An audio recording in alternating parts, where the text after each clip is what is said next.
I'm holding you to a pillar, Dave. So back in 2014, I talked to Dave, and I cannot figure out for the life of me how we originally got connected. I want to say I was introduced to you by somebody, but I'm not sure if it was somebody you knew or if it was somebody that was just, I don't know how it happened, but for some reason it happened, and I'm a very firm believer that it happened for a huge reason. Um, Dave came on my podcast, which is the Artsy Now show, and he was just one of the guests that I just felt that energy connection with. He taught me so much in a period of an hour that has stuck from that point to now that it's crazy. And one of the biggest things that he talked to me was, I remember that a lot of people that I talked to before him on the show, I used to always kind of like feed into that complaining about my job thing. Like, oh, I hate my job, I got to get out of it. And we all have a tendency to do that when we're working for somebody else, and something that isn't really necessarily our main passion. But Dave legitimately interrupted me and told me to reframe my mind and to quit complaining because I needed to be thankful for my job, because it was what allowed me to support myself while I was working towards something that was much greater. And I should be very thankful for it. And when I kind of soaked that in, I was like, man, you're right. Like, without this job, I wouldn't be able to support myself while creating this other type of lifestyle. And it blew my mind. And so I think you specifically called it the money hustle, Dave. Is that right? Mm-hmm. You call it the money hustle? Yeah, I said, don't call it a job because it's your money hustle. Yeah. Our job is to discover as much about who we are as possible, and then develop that, grow it. That is our job, and then contribute as much of ourselves as we can according to our role to the rest of us. That, Amen. To me, is our job. Everything else is what we do for money is our money hustle. It's like deja vu. Yeah. So my money hustle, I don't need kudos or pats on the back or promotions or awards. I just need money from the money hustle, because all my rewards are coming from growing that thing which I identified as a calling. Yeah. Or a passion. Or a passion. Yeah. So another one of the things that you had mentioned to me, which I actually ended up using, is like the closing section of the journal guide that goes into the journaling section for the Sweet Ass Journal. And you've probably said this quite a bit, but I mean, it runs through my head. Yeah, that like one that Paul's got right there. But if you open it to right before the journal entry starts, I've got a quote that I end it with from Dave, and it's, when you follow your bliss, that thing that truly electrifies you, 4 things automatically happen. You put yourself in a path of good luck. You meet the people that you want to know. Doors open where there weren't doors before, and doors open for you that wouldn't for anybody else. And when I sit down and try to analyze like my current situation, everything always seemed cloudy. But when I go back and read that, I would just remember, like, I have to keep connecting with people. I have to keep finding people to surround myself with that are working towards these awesome things. Everybody in this chat right now understands that to some extent. That's why they're here. And it goes really far beyond that, but it's, you have this ability to be able to put a lot of power in these very small little sentences, Dave. And I think that's what the beauty of the 5 Keys to Mastery is too, because when you started your journey on dissecting that, like, you're taking, maybe we should talk about what it is first before people get confused as to what we're talking about. Well, Heath, I would love to take credit for Joseph Campbell's incredible quote, but that was Joseph Campbell. Oh, was it? Yeah. Yes. And the beauty of that quote is, and I started crying when I first heard him say it in an interview with Bill Moyers on PBS. I was watching it live. The beauty of it is that we all know this. We grew up as kids knowing this, and then we kind of get it, for lack of a better word, socialized out of us. And so we forget this. But Campbell, no one had ever said this before in those words. Before Campbell said this. And so he put this concept into words that we all knew and can resonate with. That we know this is what happens when you follow your bliss. Manifestation. Yeah. And so what you started doing, and I know I would like for you to give a little bit of a background of yourself, because I think when I remember talking to you, you talked a little bit about having some issues starting businesses when you were younger. You were injured, I think, playing football, and you got a little bit depressed.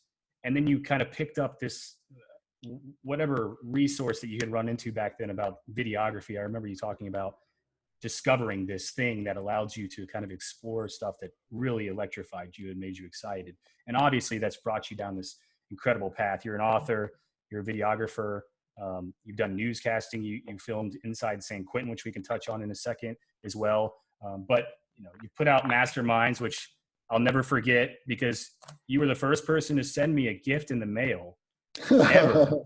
And with such a powerful message written inside that it in periods where I probably felt like I was extremely down and depressed and didn't know where to go, and I was spending money trying to do things that weren't bringing in money, this really, really lit some fire under me, man. It really made me feel important, so I appreciate that. And then also the DVD that you sent, so separately, and I can't ever thank you enough, and I've tried my best to continue to try to put that kind of effect of giving back into the world. But you've done all these incredible things. So if you would want to touch a little bit on your background, and then we'll get into kind of how you came about after, if you want to touch on San Quentin as well, because I think it's a really interesting story. We can get into kind of the vision grid that I was talking about earlier that you said might help you kick something off. And then possibly after that, a little breakdown of the 5 keys to mastery and how that came about with George Leonard and all the cool stuff that's involved with that too. And then we'll do live Q&A, if that sounds good. Yeah, sure.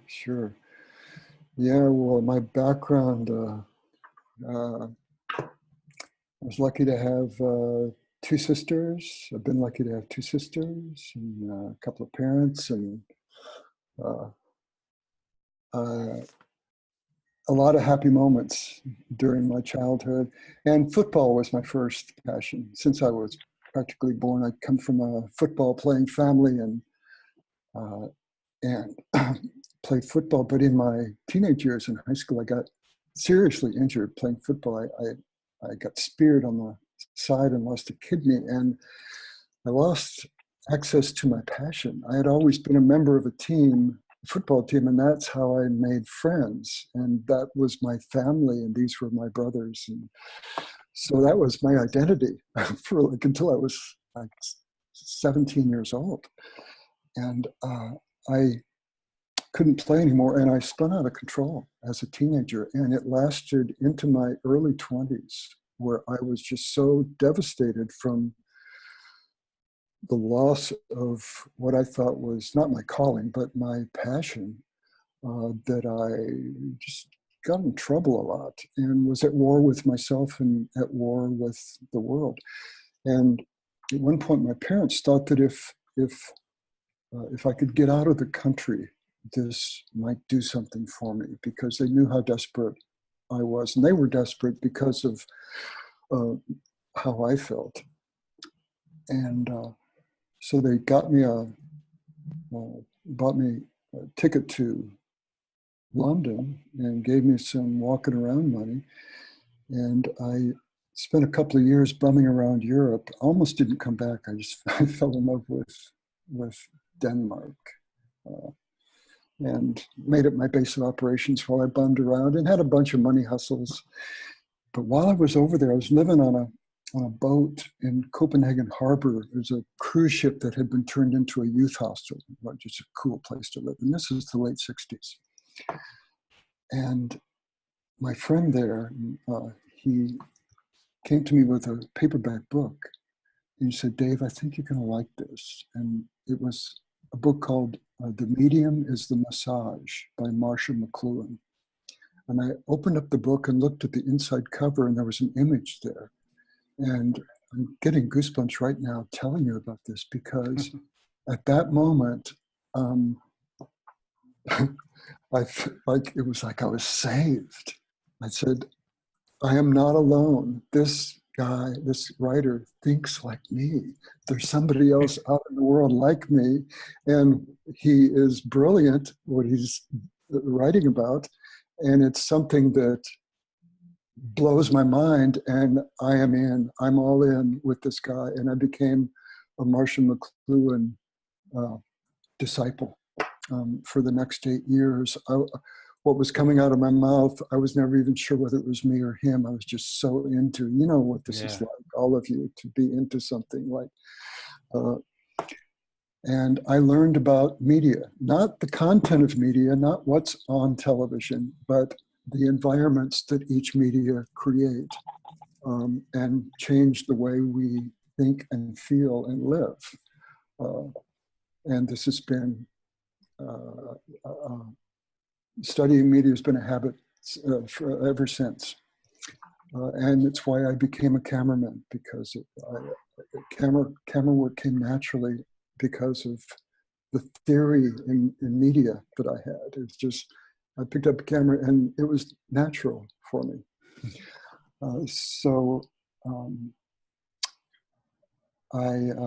It took a long time to learn to think for myself. And in the process, I developed many more passions, thinking that each one of these passions was my calling. I opened up a pizza parlor in Canada, thinking that Neapolitan pizza was my passion. I had a catering business, catering Danish open-faced sandwiches, Deborah, in Dallas, just trying on different identities, trying on different passions. And I had a hand in inventing products. I invented a line of video accessories along the way. I used to think that each one of these things that was my passion was my calling. At the time, I thought this is my calling: Neapolitan pizza, underwater photography, shooting film, shooting video, football. But like Heath mentioned earlier, what I realize now is that each one of these passions had something in common with the others. And the thing that it had in common is my calling. Every one of these passions that I had, the purpose of it was to turn somebody on. You make a great Neapolitan pizza and it turns somebody on, right? Wow, that's great pizza. Or you shoot a picture of a frogfish, underwater, and who's pretending to be a sponge and pulling it off, and it turns people on to see something like that. Or coaching people. You're turning people on when you're coaching people to turn on their lights, right? So everything, my calling is turning people on. That's what I love to do. Turn people on. It's as simple as that. And I think a lot of us had that similar calling. I was going to say you're naturally sexy, but that actually gives me much more of a oversight of how that comes to a T. I'm just kidding. Gold prospecting is my new passion. Well, for everybody who didn't hear me when I was talking about it before, and how he's kind of relating all these things that come to a connection towards his passion, one of the things that I did early on was I wrote down, and this was a tip that actually started through my old coach, Jacqueline. I started writing down every single thing that I did my entire life that I remembered like enjoying or being a part of, or that I thought had somewhat developed into who I am today. And so I was talking about things like playing, it could be anything like playing sports as a kid, or swimming in rivers, or why do I like to go hiking so much? Well, I went camping a lot when I was a kid, or my mom sent me to camp because she didn't want to deal with me. And as I started writing those things out, it starts to merge into, you getting older, and it becomes more things like, okay, I learned this skill set. I really liked it. I learned that skill set. I studied these things. And it becomes kind of like your portfolio of who you are.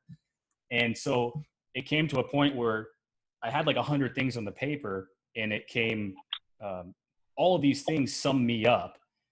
And then I took a highlighter and went back through all of them, and we're like, okay, which one of these things do I still have passion for? And how can I use that to manifest visions going forward? So I had all these circles, and then I took the highlighter and highlighted the different areas. And those things were the ones that were still my passions, which is basically what Dave's talking about, how he realized. And so at that point, I started brainstorming all the things that I could do by combining those things, and how I could move forward to use those things to manifest visions. And so I started writing out all my visions and drawing circles around them. And I went back and connected the dots between all the stuff that got me to the point that I was at. so you can kind of see that they're all interconnected, and then pick out the things that you want to use to move towards the future and how those are going to be interconnected as well. Just for the ones who missed it when we first talked about it. It's a good exercise. You should try it. So having done that, Heath, do you know what your calling is? Do you have a good idea of what your calling is? Just recently, Dave, I went to... And I'm sorry to use the word calling because it's got kind of a religious charge, but I like the word. And it's like that thing that you are designed to do. Yeah. It could be many things, but you are designed for certain kinds of things.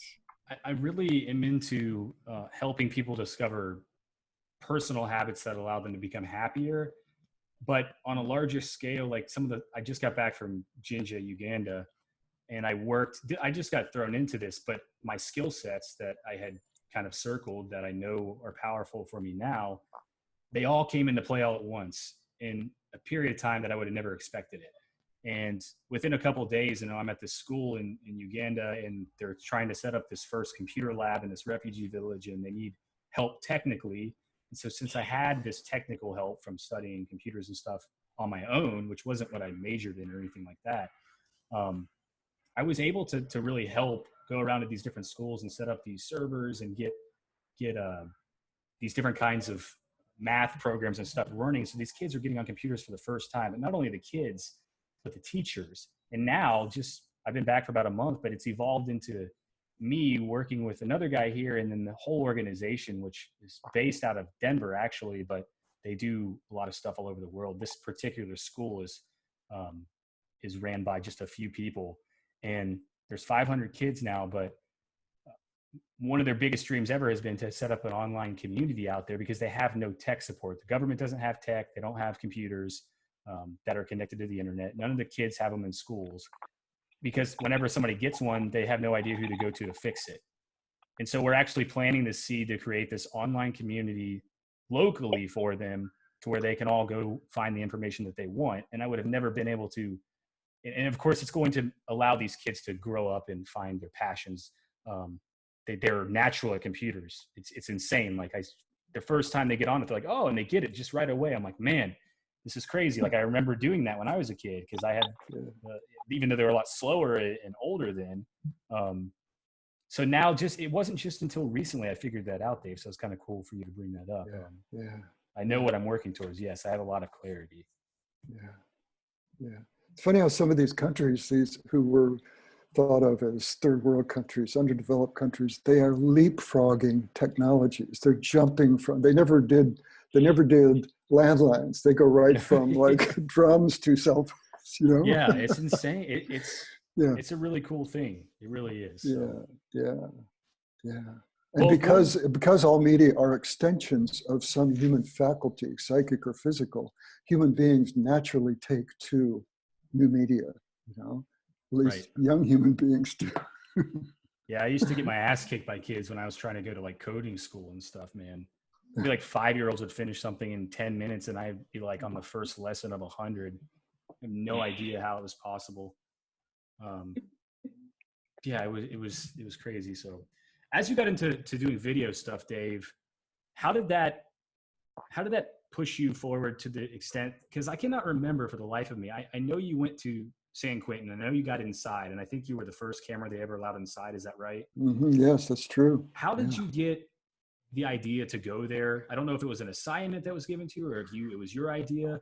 How did you make that happen? And then I guess you'll have to kind of explain what happened in the prison, but how did that change your kind of the path that you were on? How did it shape it going forward?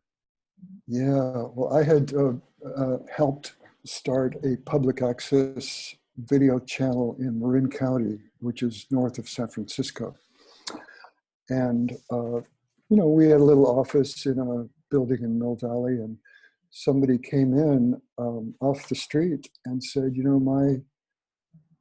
my friend is the warden of San Quentin, and he's cool with the idea of like doing a video. Would you like to do a video in San Quentin? And like, yeah, like nobody had ever been inside there, that wasn't a convict.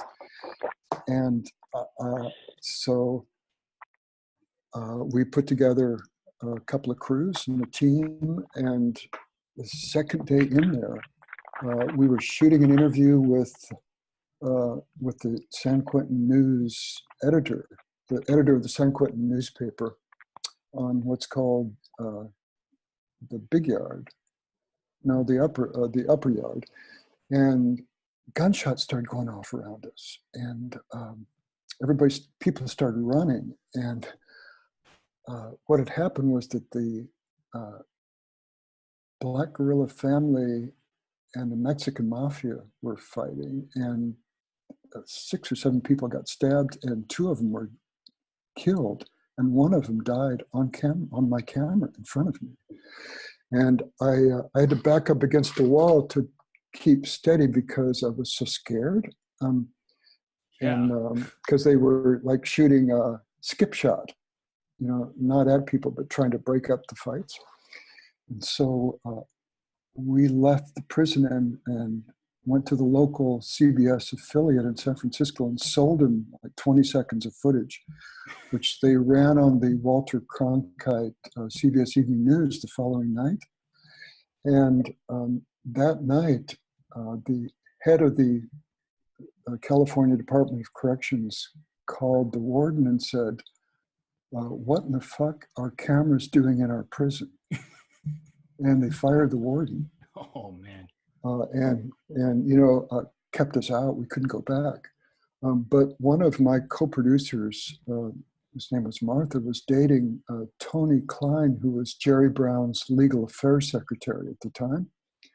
And Martha talked to Tony, and Tony talked to Jerry Brown, and Jerry told the prison department to let us back in. And this was like after a year or so had passed. So we were able to go back in and finish the doc, which was broadcast by WGBH Boston on PBS. But I tell you, the experience of doing that, of course, radicalized me and everybody who was involved with that. I did a director's cut. I didn't like the cut that was broadcast. I did my own cut because,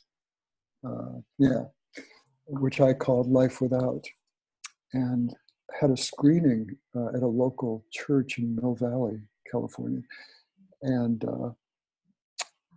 so who walks in to the screening but Dustin Hoffman, the actor? Oh, really? And so I have to give a little speech, to introduce the doc. And he's in the audience, and I'm really nervous. And but I find out that he's there researching a role that he's doing, where he plays a convict in Folsom that gets out and doesn't make it on the streets. So he's doing research. And so after the screening, I'm changing tapes and queuing up the tapes because we were using tapes in those days. And my partner said, hey, Dave, Dustin's been waiting 10 minutes to talk to you. I said, oh, shit. What am I going to say? And I go outside on the patio, and he said, I was blown away by your film. I want to get involved in your next project. So he brought us down to LA, where we consulted with him on the role of prison life. Yeah, hung out with him down there, which was fun. But so we go to Warner Brothers with exclusive access to Dustin's film set. And now I'm different now, but then we were a little cocky. We had all the leverage, and we told Warner Brothers, this is the way it's going to be. Now, with Warner Brothers as my client, I would say, hey, what do you want? This is what we're going to do. We're here to make you happy. But then we had the control, and we pushed our weight around and did not have a good relationship with Warner Brothers, who killed Dustin's film. He went over budget and over schedule, and they took it out of, they didn't get released in very many theaters. It was a great film. It was a great role he played. What was the film called? Straight Time. Straight Time. Yeah, Harry Dean Stanton was great in it, and Gary Busey was great. Oh, man. Dustin, yeah, some great actors in it. It's a great movie. Our featurette we did a 30-minute featurette, which is on the DVD about the making of Straight Time. But we kind of got spit out of Hollywood because of that experience. But the experience of like San Quentin and Dustin's film, everybody who had a relationship going into that experience didn't have one when it was over, and everybody who didn't have a relationship did. It's like pulled people apart and put people together. Do you have any way for access to watch Life Without anymore? Yeah, I've got Life Without, and I've got 3 versions of it that I, before the year's over, intend to combine and put up on my YouTube channel. Yeah. Because it just totally do that. Yeah, yeah. There's some classic.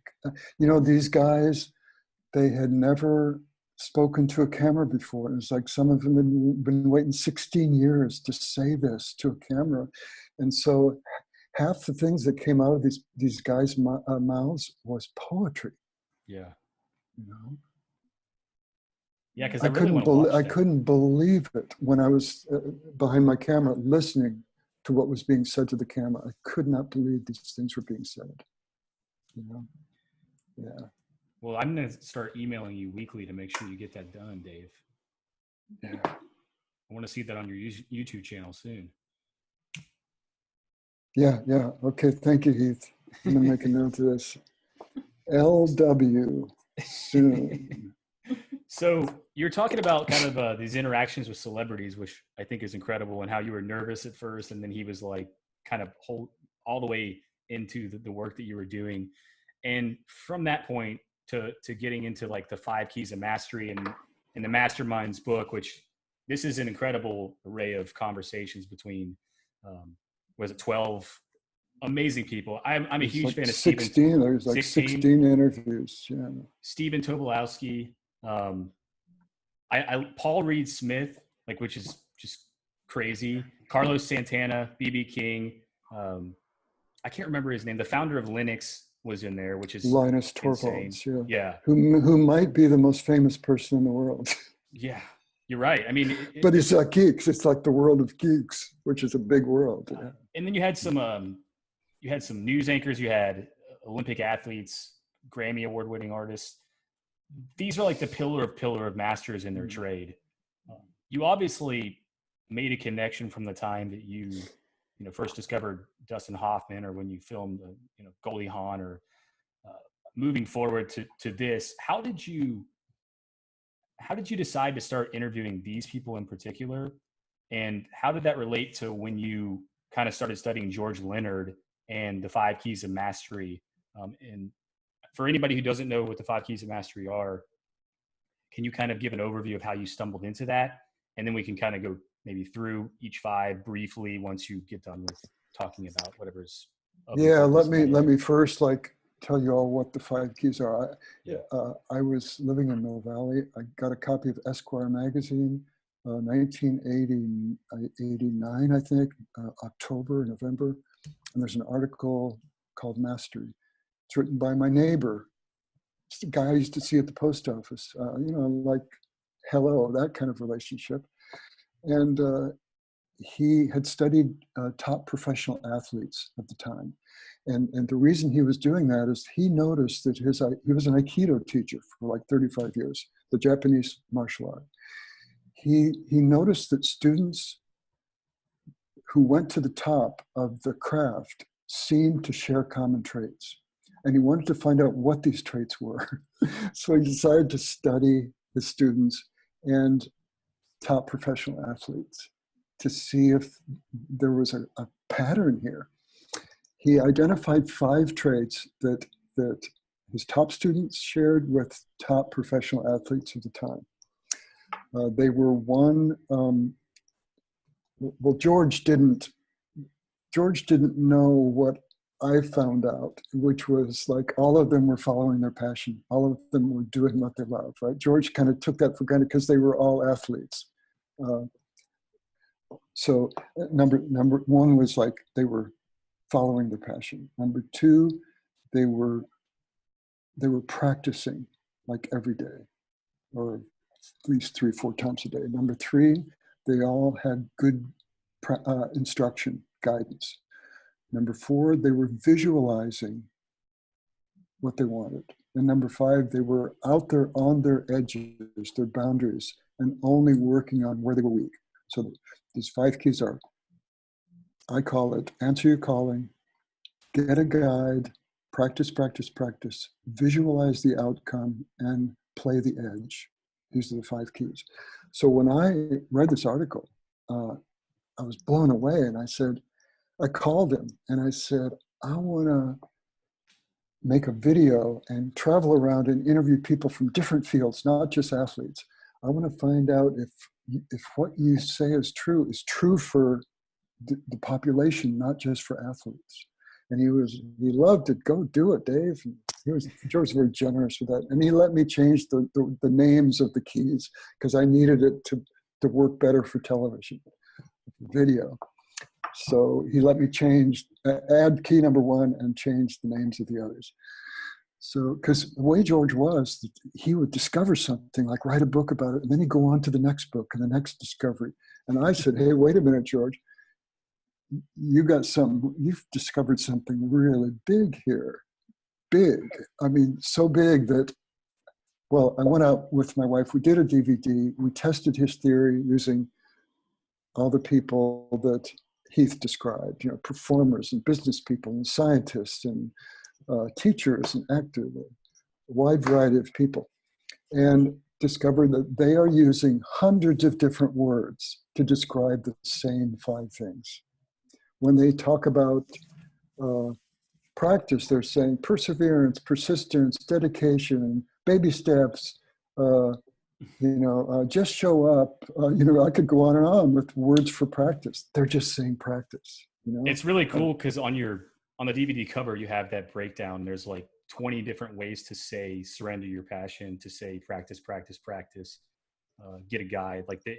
And Lindsay has a text version of it that she can paste in the Facebook group probably if everybody wants to see what we're talking about. And I think it's on your website too, right, Dave?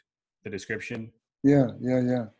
So you guys see what George did. He discovered that there is a forest for the trees, that you take 500 words and boil them down to their essential properties. Just like you were saying, you find out what's common to each of those things, and you end up with 5 concepts. Doing what you love, getting good guidance, practice, visualizing, playing the edge. Raise the bar, play the edge. Push the envelope, play the edge. Give it 110%, play the edge, right? Dig deep. Go for the goal, visualize. Keep your eyes on the prize, visualize. Business plan, visualize. To-do list, visualize. It goes on and on. So that's the pattern. So what I told George is, I said, George, you don't know what you've done. You have done, I believe, for human potential. This is after I did the doc, the 5 keys. You have done for human potential what E = MC² did for science. You have come up with the formula for mastery. And George was convinced that, most, if not all, crime, drug abuse,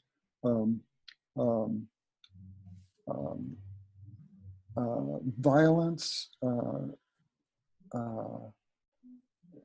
and war are a result of not developing our potential. So, how do we do it? This is how you do it. You start learning each of the 5 keys, and at some point you know each one well enough that it becomes integral to who you are. And when you're doing them together at the same time, that's what's in the zone. That's what's called in the zone. You can be in the zone a lot. Yeah. And this relates to the condition of the world we're in right now. I don't know if the rest of you are like me, but most of my good ideas happen in the shower. The ideas I think are good ideas. It's something about water and heat. And I was thinking, somebody said to me the other day that they thought it was unethical choice to bring a child into the world right now. And I've been thinking about this. It bothered me because this person is close to me. Because I've heard other people say this too. And I'm thinking, we are a spaceship, planet Earth, and we have a cabin. We have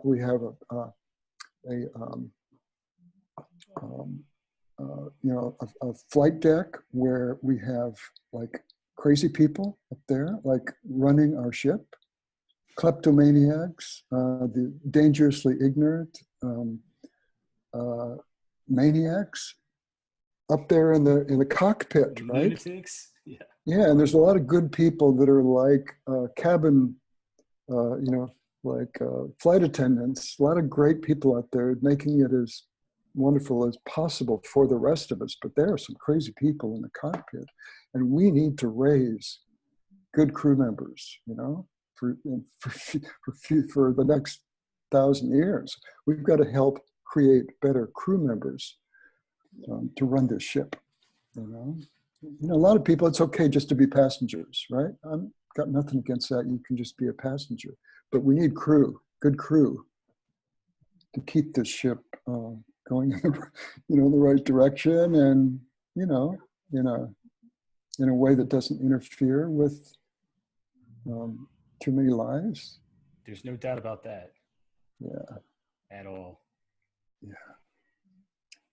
So that's the 5 keys, and you can probably appreciate how it just took over my life. But you were talking about like the interviews. How I chose these people and what happened. Well, I was listening to the radio. I knew I wanted to do this DVD. I was listening to NPR, and I was listening to an interview with Coco Taylor, the blues singer. Anybody know her name? Coco Taylor, great, legendary blues singer. Putting it on the list. And I called the station and I said, "Can I?" From my car, I said, "Can I talk to Coco Taylor after the interview?" I got her on the phone. I think she called me back, and I said, "Coco, I'd love to shoot an interview with you and your performance at Wolf Trap, which was a performance venue, on Saturday night." And I told her about the show, and she loved it. Because when she was speaking on this radio show, maybe it was like with Fresh Air, it was Terry Gross, she was like talking about the 5 keys without knowing it was the 5 keys, talking about her passion and her teachers and, the new thing she was trying. I said, she's perfect for this. So next day I called the media relations guy at Wolf Trap, the performance venue in Virginia. And I said, I need to talk about parking. I'm coming over there to shoot an interview with Coco Taylor. I need a parking permit, blah, blah, blah. And he said, "Dave, I'm sorry to have to tell you this, but Coco Taylor canceled." And I said, "Oh, no, who else is on the bill?" And he said, "Oh, B.B. King and Johnny Nash." I said, "Can you give me B.B. King's agent's number?" He said, "You'll never get B.B. King." I said, "What have I got to lose?" And I called B.B.'s agent in Chicago, I think, or Detroit. Loved the idea. Called B.B.'s road manager. On Saturday night, we were on B.B.'s bus, shooting an interview with him. Isn't that amazing how you just defied all the resistance that was coming at you and made it happen? Yeah, I was just so let down. I said, "Oh, give me his number. What the hell?" I'll just call him. Nobody said no to us. And then one of the most interesting gets, each one of these people is like a wonderful story in themselves, is Linus Torvalds. I knew of him because his dad and I worked together for years. I was under contract with a Finnish broadcaster, a news broadcaster. So we were doing a lot of traveling and shooting together for 7 years. So I knew all about Linus, who was the inventor of Linux operating system. Huge. Yeah, that's and so I said, "Yeah, I got to get Linus." And so I got his dad to order him to sit down for an interview in Portland with me. It's where he lived. So we went up to Portland, and he made me promise to chew and swallow his phone number that I had to have and his address. because he said that like people would camp out, like, you know, he's got this worldwide following of geeks, and they would like camp out near his house, like he was a rock star or something. So anyway, that's how I got that, is because his dad made him do it for me. But how old was he at the time, Linus? oh, this is 2006. So he was older. I don't know. He was in his early 30s, maybe. Oh wow, he's a lot younger than I don't know. I don't Yeah. know. But anybody else here interested in concept of visualization? Yes. Yeah. I think everybody probably is. Okay. Well, here is the great visualization. This is what brought it home to me. I didn't really understand the concept of visualization, and maybe most people don't, until I was listening to NPR again. They were doing an interview with Carlos Santana. Might have been Terry Gross again. Carlos Santana was talking about this guitar he had, and how it was not even like holding a guitar. That when he played it, when he had it in his hands, it was like the music was being transmitted through this guitar, like to the world. It was like not even having. It was so invisible as an instrument. It was so incredible for him. I said, and he talked about Paul Reed Smith, whose company was very close to me at the time, right over the Bay Bridge in Maryland. So I called. I said, I got to get an interview with Paul Reed Smith, and talked him into it over the phone. He was a little reluctant, talked him into it, and did an interview with him. And then I said, you know, since I got Paul Reed Smith, I got to get Carlos, because Paul's talking a lot about Carlos. and Carlos is talking a lot about, it's like a great blend. So I call Carlos's brother, Jorge, who's his manager at the time in San Rafael, California. Jorge loves the idea. I sent him a demo reel of what I've already done, like a 5-minute piece, and a proposal for the project. He said, Carlos loves the project, but he won't get on board unless you have a major distributor. I said, I understand. Yeah, he's Carlos Santana. So I said, I'll do my best, get back to you. So what I did is I started going to video stores and seeing, it was like Blockbuster at the time and Borders and things, looking at videos that were in a similar genre as mine and who was the distributor. And time after time, the name Wellspring Home Video popped up for like Deepak Chopra and a lot of PBS home videos. So I started emailing and calling Wellspring, and I wasn't getting any return calls or return emails. So I went to, I think I wrote down Wellspring Home Video, or clipped out their name and put it on my computer with the words, my distributor. And I went over to Potomac Video in DC, and I said to the manager, who is the guy from Wellspring Home Video that comes in here and sells you these DVDs? He said, Marty Johnson. And I said, can I have Marty's number? Sure. I explained the project to the manager. Called Marty Johnson, who fell in love with the concept of the 5 keys, like everybody does. And he said, I'm going to set you up with a meeting with Al Catabiani, the president of Wellspring. And within 2 months, I'm sitting down with Al in a cafe in New York, who puts in $75,000. And then I have and becomes my distributor, and then I shoot the interview with Carlos. And I'm convinced it's like visualizing.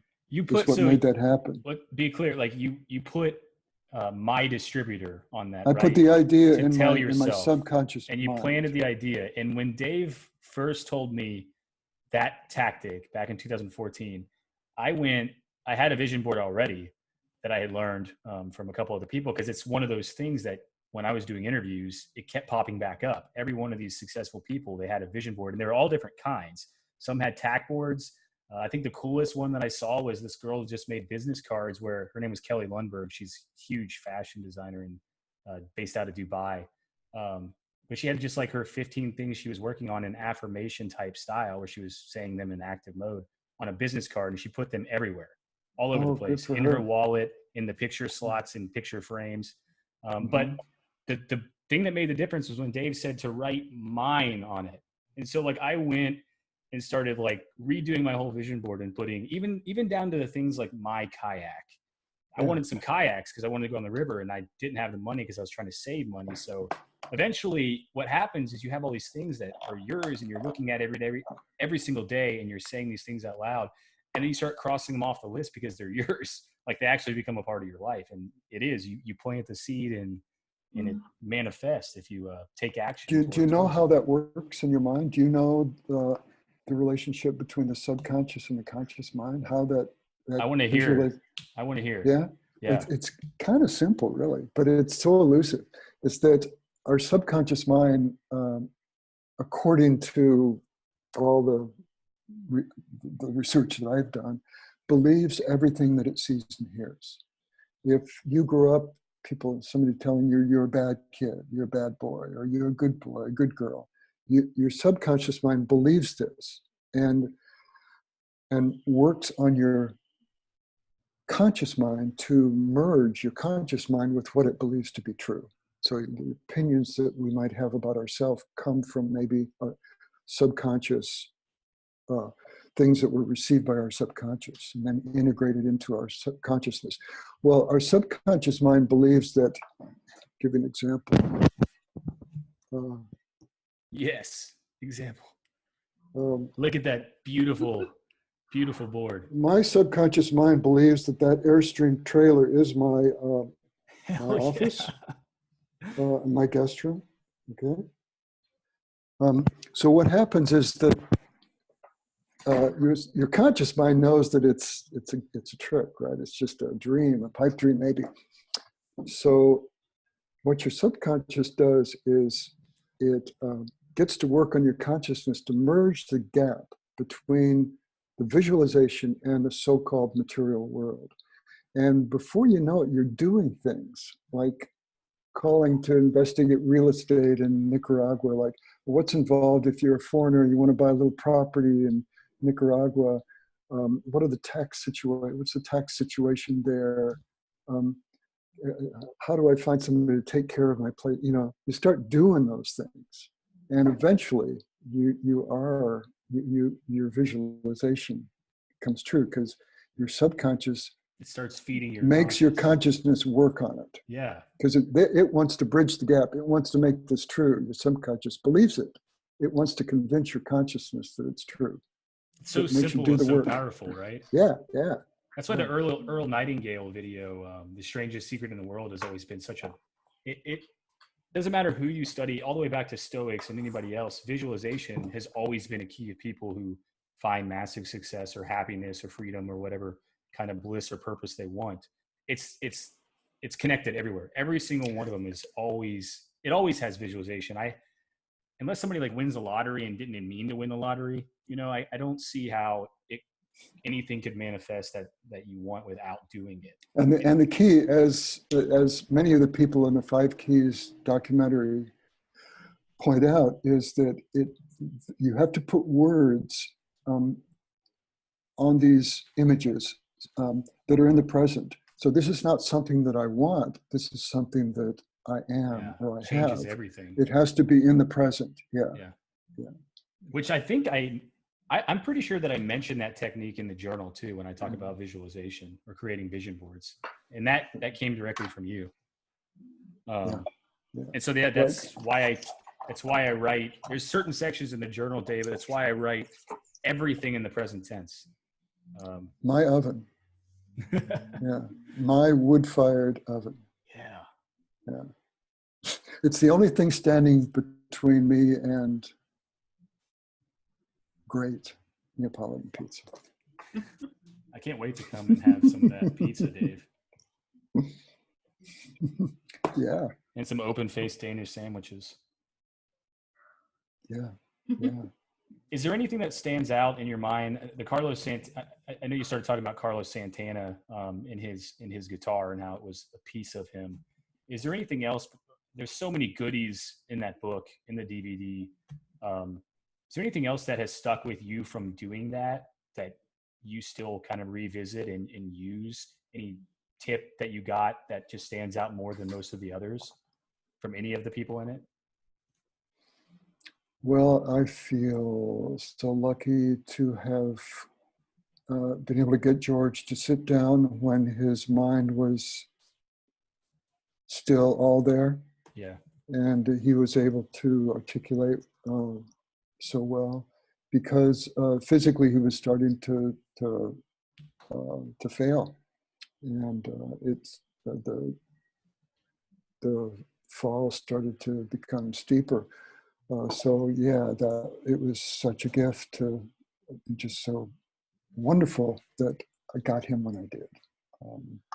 And you know, some of the other people when I did, because BB's no longer with us, and yeah. But you know what? I want to hear.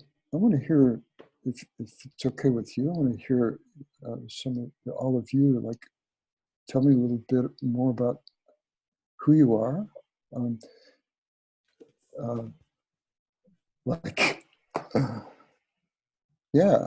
Yeah, let's do some interaction. So yeah, we're gonna have live Q&A where we can ask, anybody can ask Dave questions, but if you have a question, I think the best way to do this would be kind of introduce yourself and what you're working towards, because Dave has some wisdom. And then you can kind of open up any conversation that you guys want between each other. Does that work for everybody? Yeah. So you can unmute your mics if you want. Is there anybody that has a question? I'd like to get some advice too, because what I want to do is create a paid practice teaching the 5 keys. There's nothing I love more than sharing the 5 keys and information about the 5 keys. So I would love to get advice about how best to go about this. I've given some workshops, some play shops, as I call them, and taught at a couple of college classes. But I would love to get anybody's advice or thoughts about how to teach the 5 keys. Are you wanting to do it online, or? I don't care. I just love to talk about it, and I'll do it anywhere, in any form. And is it something that you're looking for revenue? Like you said paid? I'd like to do it as a paid practice. Yeah. Yeah. Our friend JC's not here today.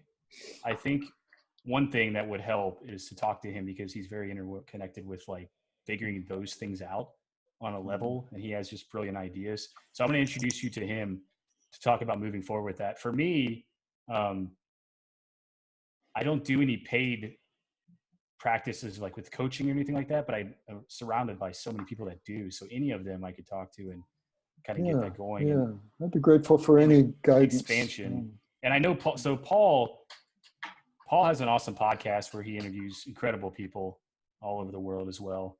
Like Heath. And Paul might have some insight on it as going forward too, if we want to all keep in touch with you, Dave, because he's getting into doing a little coaching as well.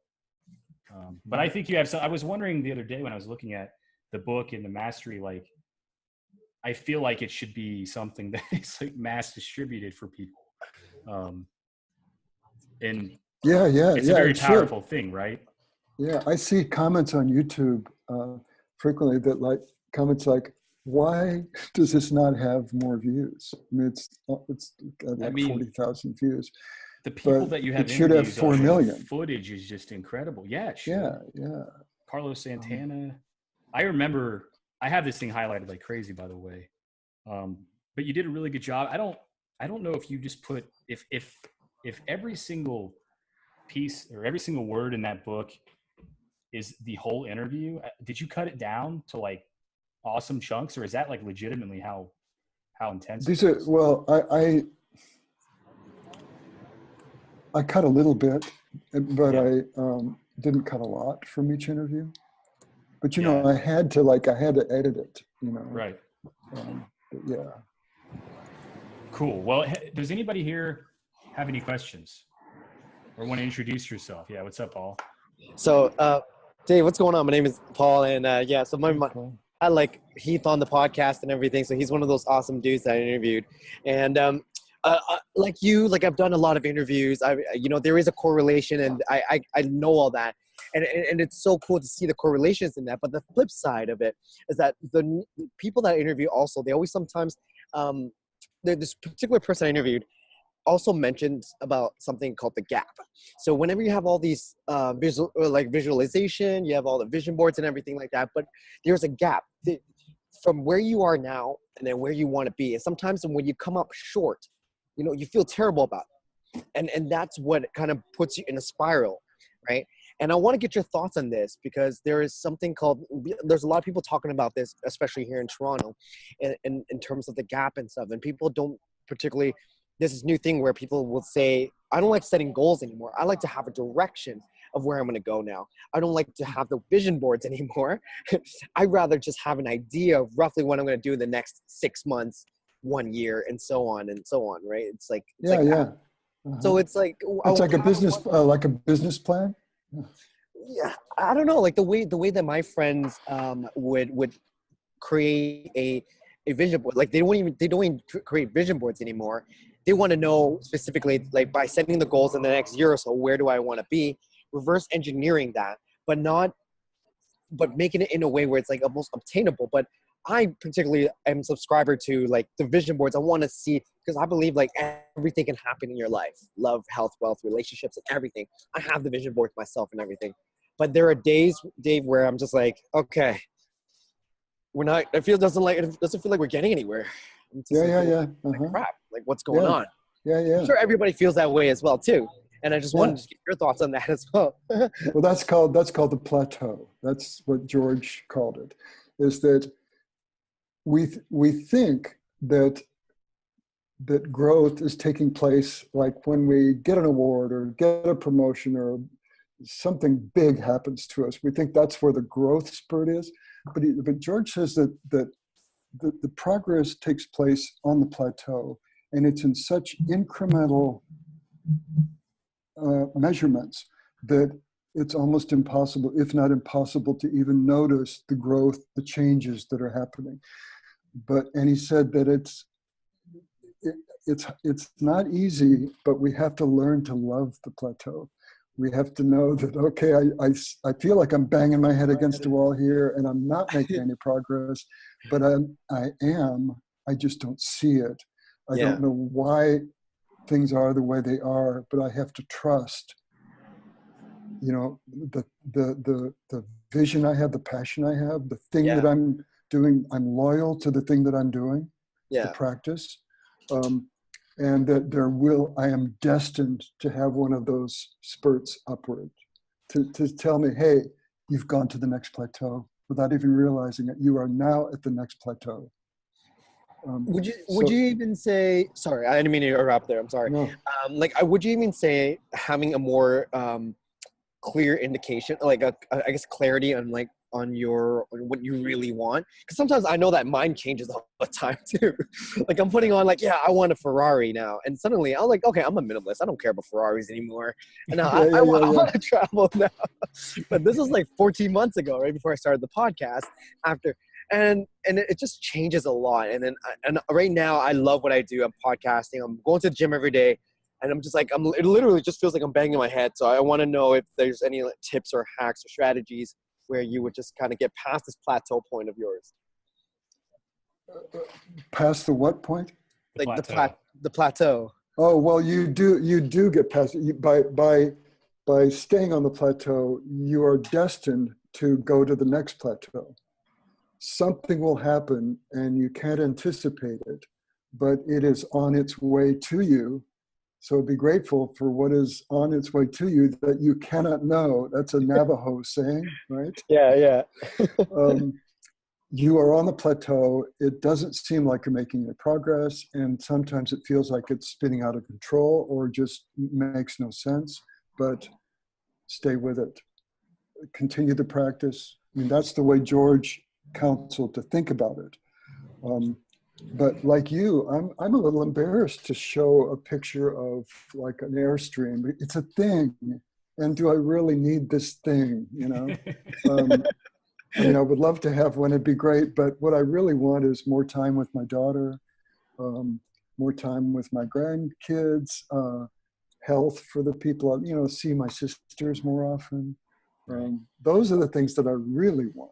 And I do have like pictures of my grandkids on my visualization board, which I was able to pull it off to go to Norway to see them this year.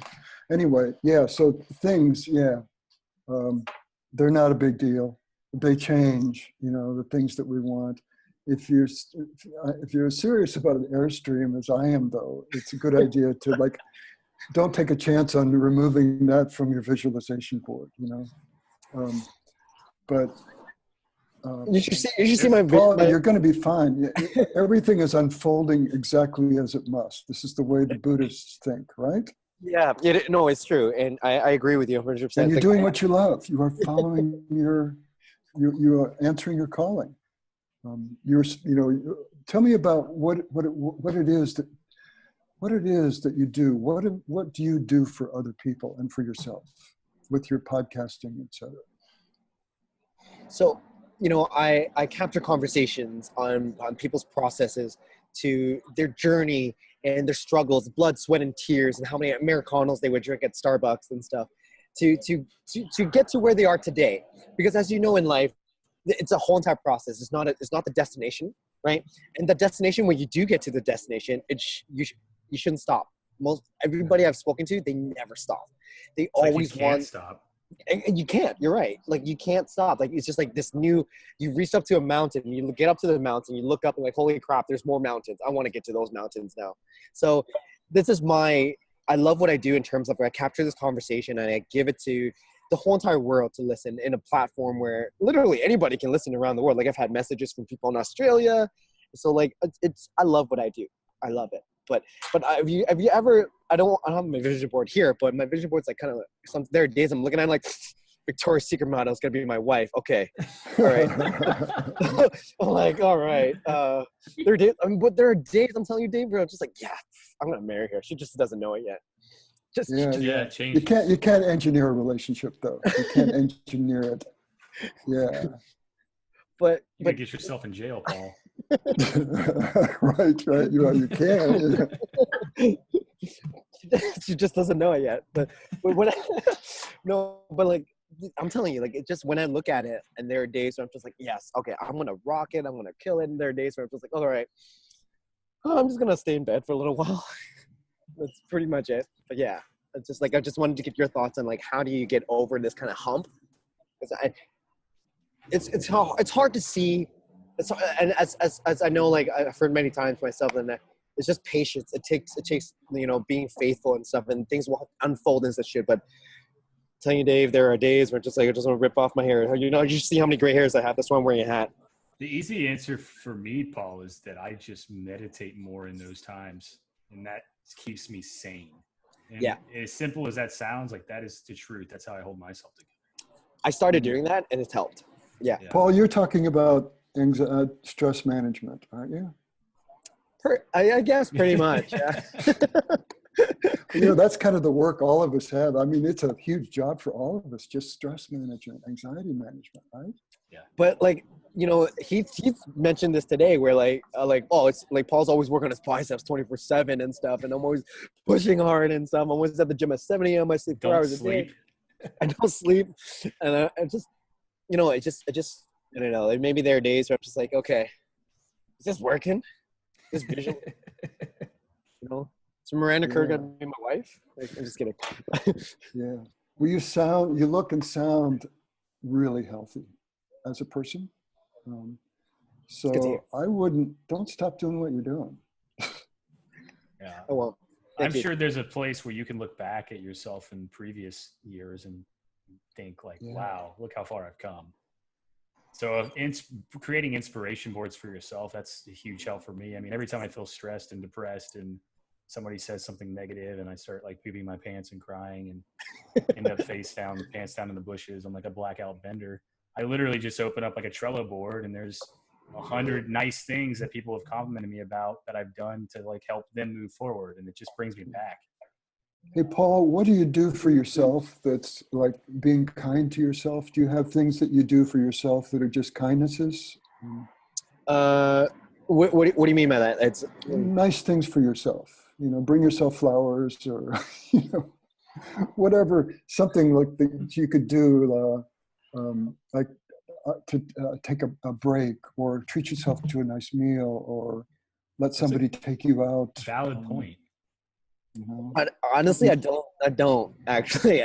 I find the gym very therapeutic. I find that I love hitting the weights and stuff, and that's why I'm there. That's one of the things you do for yourself. Yeah, nice things. Yeah. In terms of things, I don't think I do that. No, I don't take time for anything for myself. I'm always trying to look for ways of how I can give to people. Focusing on like creating connections and like relationships and deep relationships and stuff like that, right? So because like you, we both know it's like it is part of the visualization, and it is part of like the networking aspect of how you treat people, right? I firmly believe it's like definitely the thing.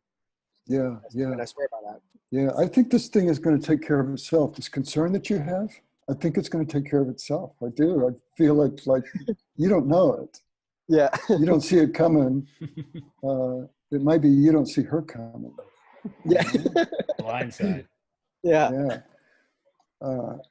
Thank you, Dave. I appreciate this. I appreciate your insights on that. Yeah, well, I don't know the big insight, but my wife is a lot like you, Paul. She gives 100% of herself to the women in Oakland who need help desperately, and there's no end to what she gives to them, but it at a tremendous cost to herself. And I do it. I make dinner for her. My daughter does things for her. We all do things for her, but she's just such a giver, like you are, and she's got the energy to do it, and the people need it. So people want what you have, and you're giving it to them. So I just think I think you just got a good attitude about it, and you're not depressed about it. It just bothers you a little bit, but I think you just have to trust the universe here. I'll try to. I will. As the Navajos say, be grateful for what is on its way to you that you cannot know. Appreciate that. That's a good one. Wow, I like that. Things that are on their way to you. Need to use that on a podcast, Paul. Yeah, I know. No kidding. That's a good topic to talk about, to be honest. Yeah. Things you can give to yourself. The Navajo, they have a wonderful way of thinking about death. It's like grandma didn't die; she just became less accessible. Yeah. Oh, dang! From the other room, nice. New face. That's my fiance, Dave. Yeah. Lindsay, meet Dave. Hi, Lindsay. Fiance. So we're doing a live Q&A right now. Does anybody else want to step in here? We got plenty of time. Questions. Don't be shy. Alf Jan, saw your hand come up. Yeah? Can you hear me? Yeah. Hi, Dave. Hi, Alf. Hi, everyone. Hello.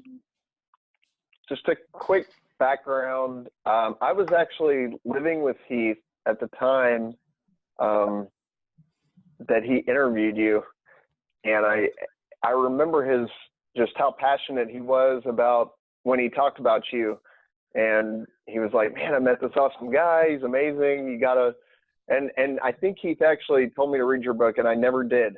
Obviously, a mistake. I will now. But this is an interesting. I've kind of come upon an interesting time in my life in the last few weeks. I have an opportunity that just came out of nowhere, and I say that, but I really kind of deep down feel like I manifested it. And you talking about your subconscious is like a sponge, and it's kind of soaking everything in that you surround it with. And I feel like I truly did kind of just allow myself this opportunity to arise. And I'm at a crossroads. Like, I don't know if I'm going to take advantage of it, but it would definitely have a profound impact on my life if I did or if I didn't. So I guess I'm kind of at that crossroads right now. And I do have a question. I wanted to see, in your opinion, do you attribute more growth and more enlightenment and realization in your life to actually pursuing the various passions that you did or took part in? Or was it more the connections that you were able to establish and make? Yeah, absolutely the latter. It was my girlfriends, my lovers, my friends. It was the people in my life that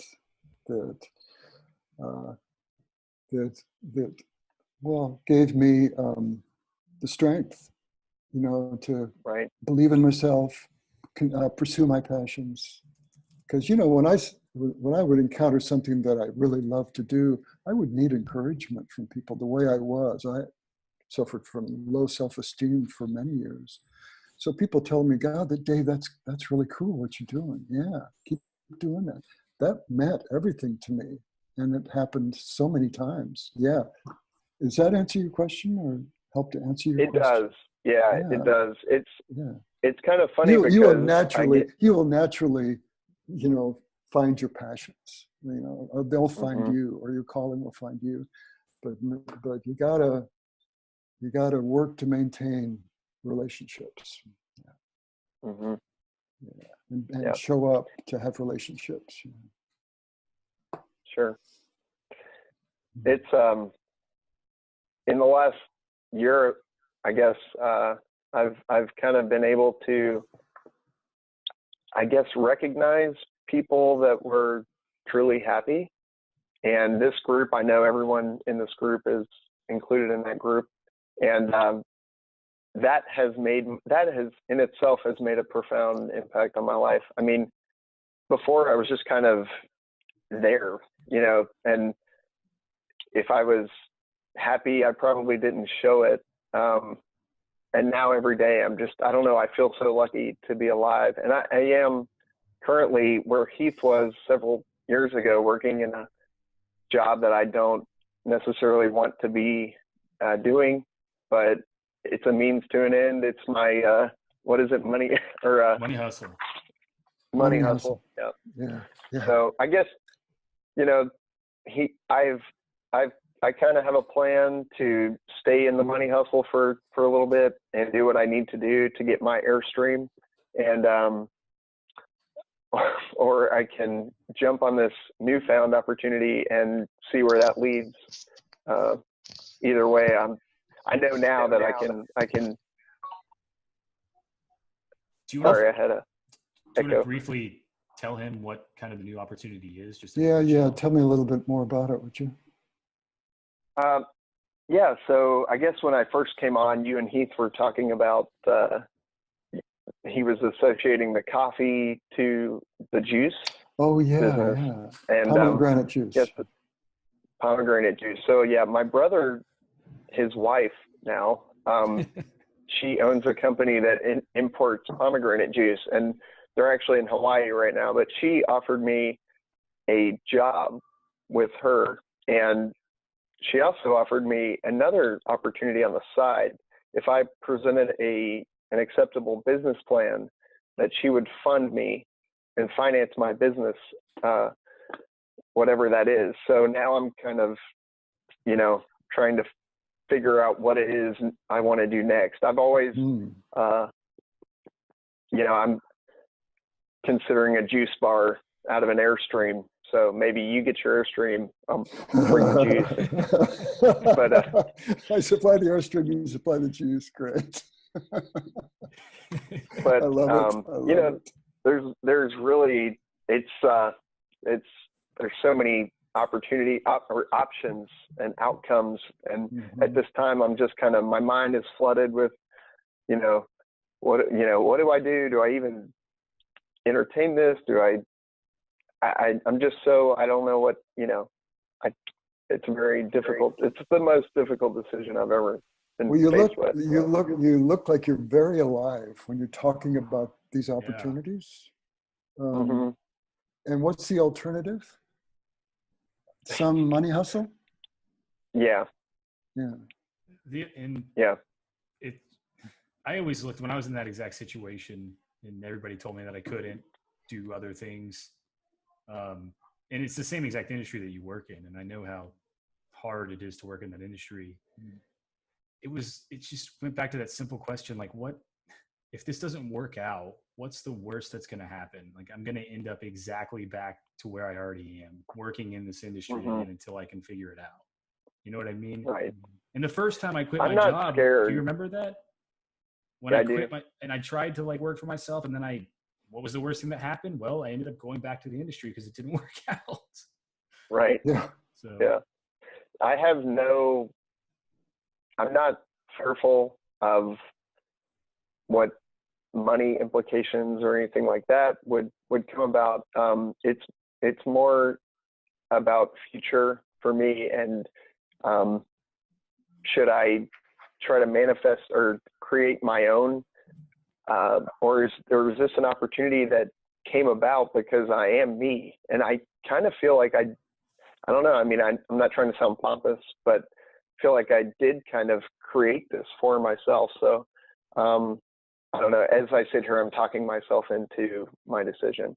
But I, I've had this newfound appreciation for people that know what they want in life and enjoy life.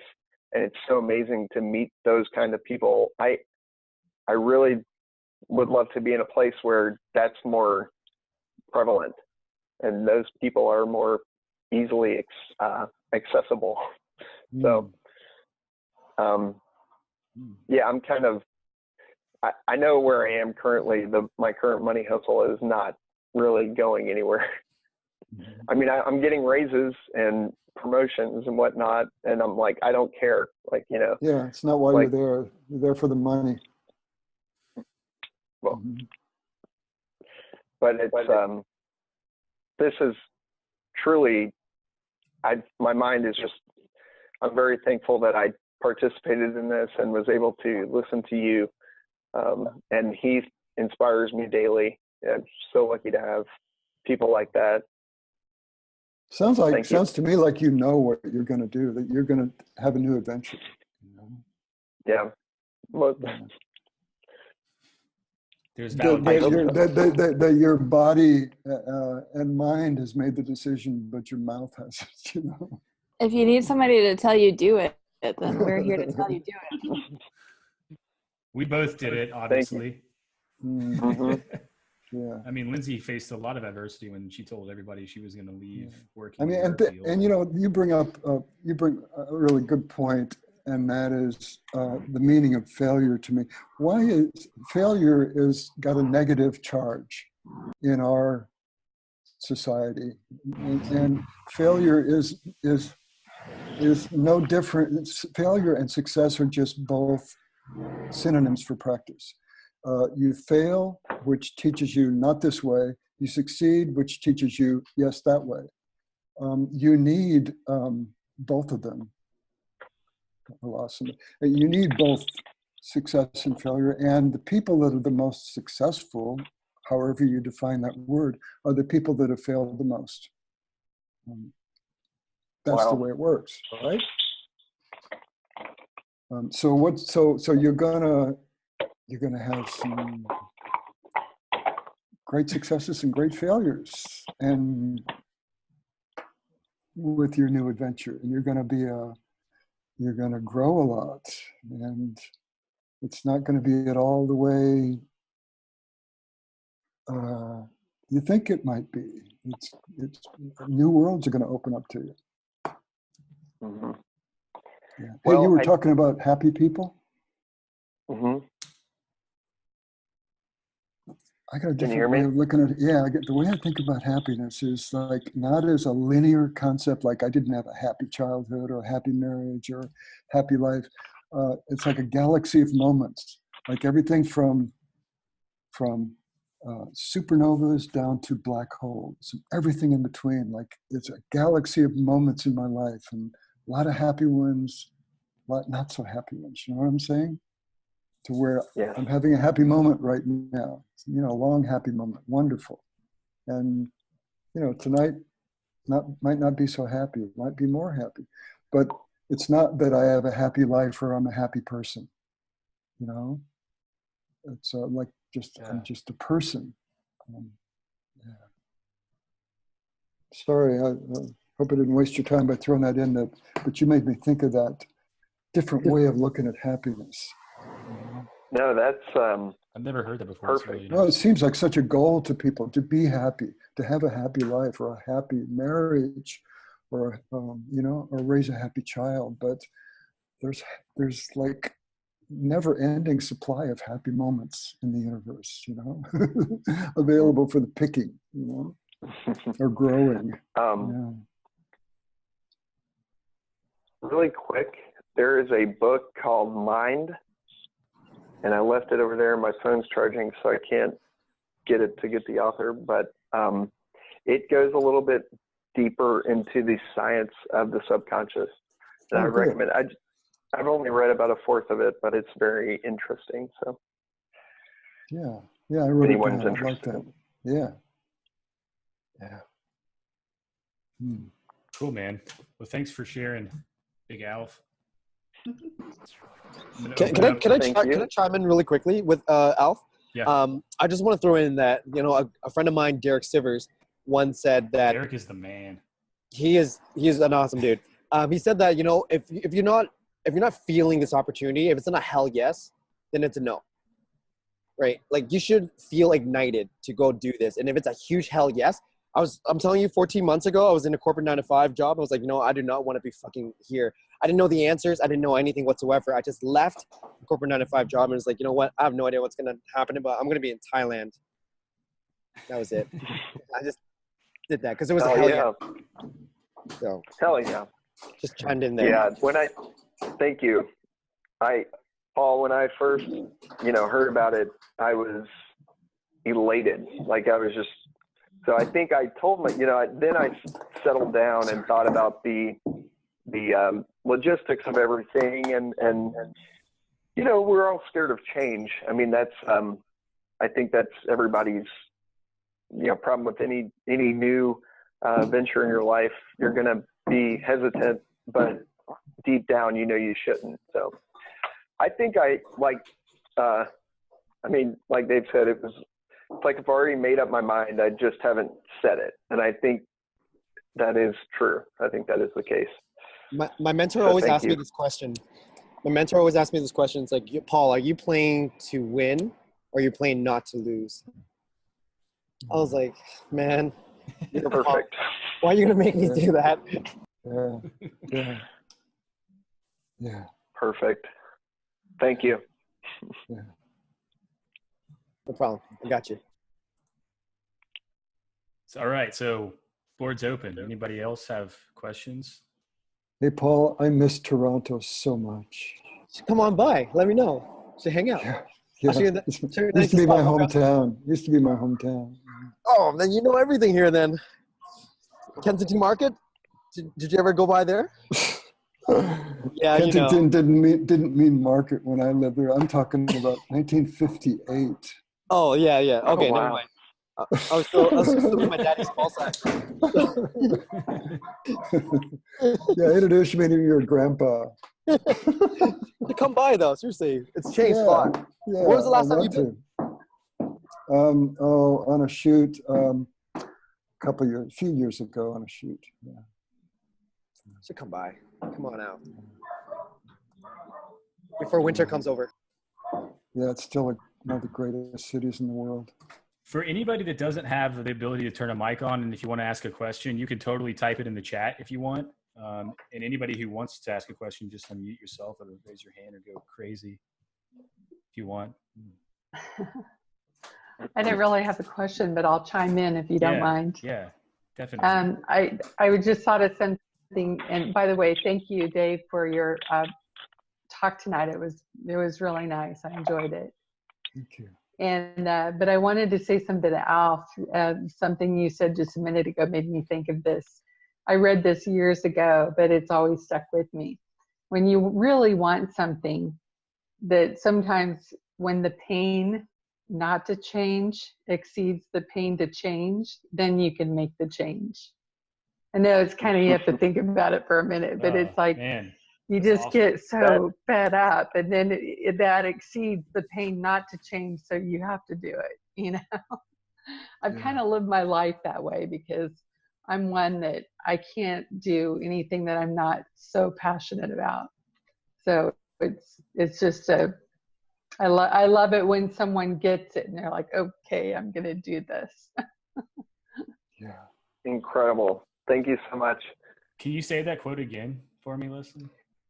Yeah, I'll have to look it up, and I don't know if I sabotaged it, but I think it's Sounded awesome. when the pain not to change exceeds the pain to change, Say hi. then change can occur. Wow. Hey, just say hi to Susan, who just walked in. Hey, My Susan. group here. Hi, Susan. There Hi, she is. Susan. Yo, Susan. we love you. Thank you. Thank you, Leslie. You're welcome. Lindsay, what's up? Hey, What are you thinking about? can you hear me? Which one? Oh, there's two Lindsays. Oh, that's right. Yeah, sorry. I wrongly assumed it was me. What are you thinking about? Gibbs. Oh, You can- okay. I don't know. I just I've kind of like traveled with Heath through this whole journey, and it's been like a really emotional, exciting, overwhelming ride through the whole thing, kind of figuring out, you know, what the hell am I going to do with my life? Because like I kind of felt like I started off with just like I don't know what I want to do. I just know that this isn't it. I was like breeding horses and working with animals, which was really great. And it was almost kind of like one of those jobs that a lot of people wanted, like I was going to school for, but I don't know. I just started on a different career path, and Keith really motivated me to do that. And we just kind of did this whole journey together. And so it's just fun listening to everybody else kind of going through like similar stages and similar things. So, yeah. Yeah, you know, you made me think of something somebody said on the 5 Keys, and that is that remember that everything you do brings you closer to your dream. It's just a mindset. You have to trust that no matter what you're doing, like you're trying on different identities. It's like trying on different outfits. Mm-hmm. Try this, might be a job-related thing or a passion-related. I keep trying things on until I feel right in what I'm wearing. And I really think even though I was like doing jobs and things that I am obviously not doing now, everything that I did serves me in some way. So it's not like you regret anything that you do. It's just like you learn from what it was and how it can affect you in a good way, or you're like, I'm not going to do that again because that was, you already know. So yeah, and if you changed any little thing, you wouldn't be who you are today. Right. It's all about like one decision at a time, and just kind of being, not letting the future get too much into your decisions and not letting the past affect you too much. It's just like that one question and the one decision right in that moment. In the moment. Yeah. Beautiful. Yeah. Paul, I hope you were listening to that. Deb, I know you got a question. Party Pants Deb. Yeah. Yeah, I've been out of the loop for a while, so I'm kind of just taking everything in. I do have a question. If you're 55 years old and you want to start making films, what do you do? Do you go to film school? What do I do in my old age when I want to make documentaries and I have no formal training anymore? I went to back in the 80s, I went to school for 2 years, and my major was film. But you know as well as I know that everything I learned in 1980 is completely obsolete. So what's the best route to go? for an old lady? You know, you're just a baby compared to me. You are so young. Yeah, What but you want to do is you want on to practice the 5 keys here. You know what you want to do, right? You feel strongly about it. You feel passionate about this path that you want to take. Yes. You want to get a guide. You want to find somebody who's really good at what you want to do and attach yourself to that person. You're going to learn from that person. Don't go to school. You're going to learn this on the streets. That's the fastest way to learn. School, what they teach in schools is way behind what's happening on the streets. So find a guide, a mentor, a coach, somebody who's doing what you want to do, and find a way to be useful to that person. It might be something as simple as, like, you know, if you're keeping their books, or making them food, or making their life easier, or carrying their gear, or helping them set up shoots, anything. You'll find a way if you want, but it's important that you figure out the right person. You know, somebody that's doing the kind of work that you want to do. It'd be also very wise for you to buy my book, Video Rules, on Amazon, which speaks to the path that you want to take. It's about camera work mainly, but it's also about producing and documentary work and how to think about how to shoot. So yeah, it's only like $2.99 on Amazon, but it's a good book, if I do say so myself. You taught that for many years. So you've seen it take effect. What I felt was, after I'd been shooting for 40 years, I thought what was missing was a book about the craft, not about the cameras, not about the technology or the gear, about the craft. And so this is about the way to think about shooting video. Yeah. I also I'm think looking for a copy. So yeah, do it. If you don't do this, then you're letting a lot of people down who love you. You're betraying people you love if you do not follow this passion, wherever it leads you. Yeah, the main reason I wanted to do it, you know, what you were saying earlier about how all the evils of the world, like crime, war, it's because of us not developing to our fullest potential.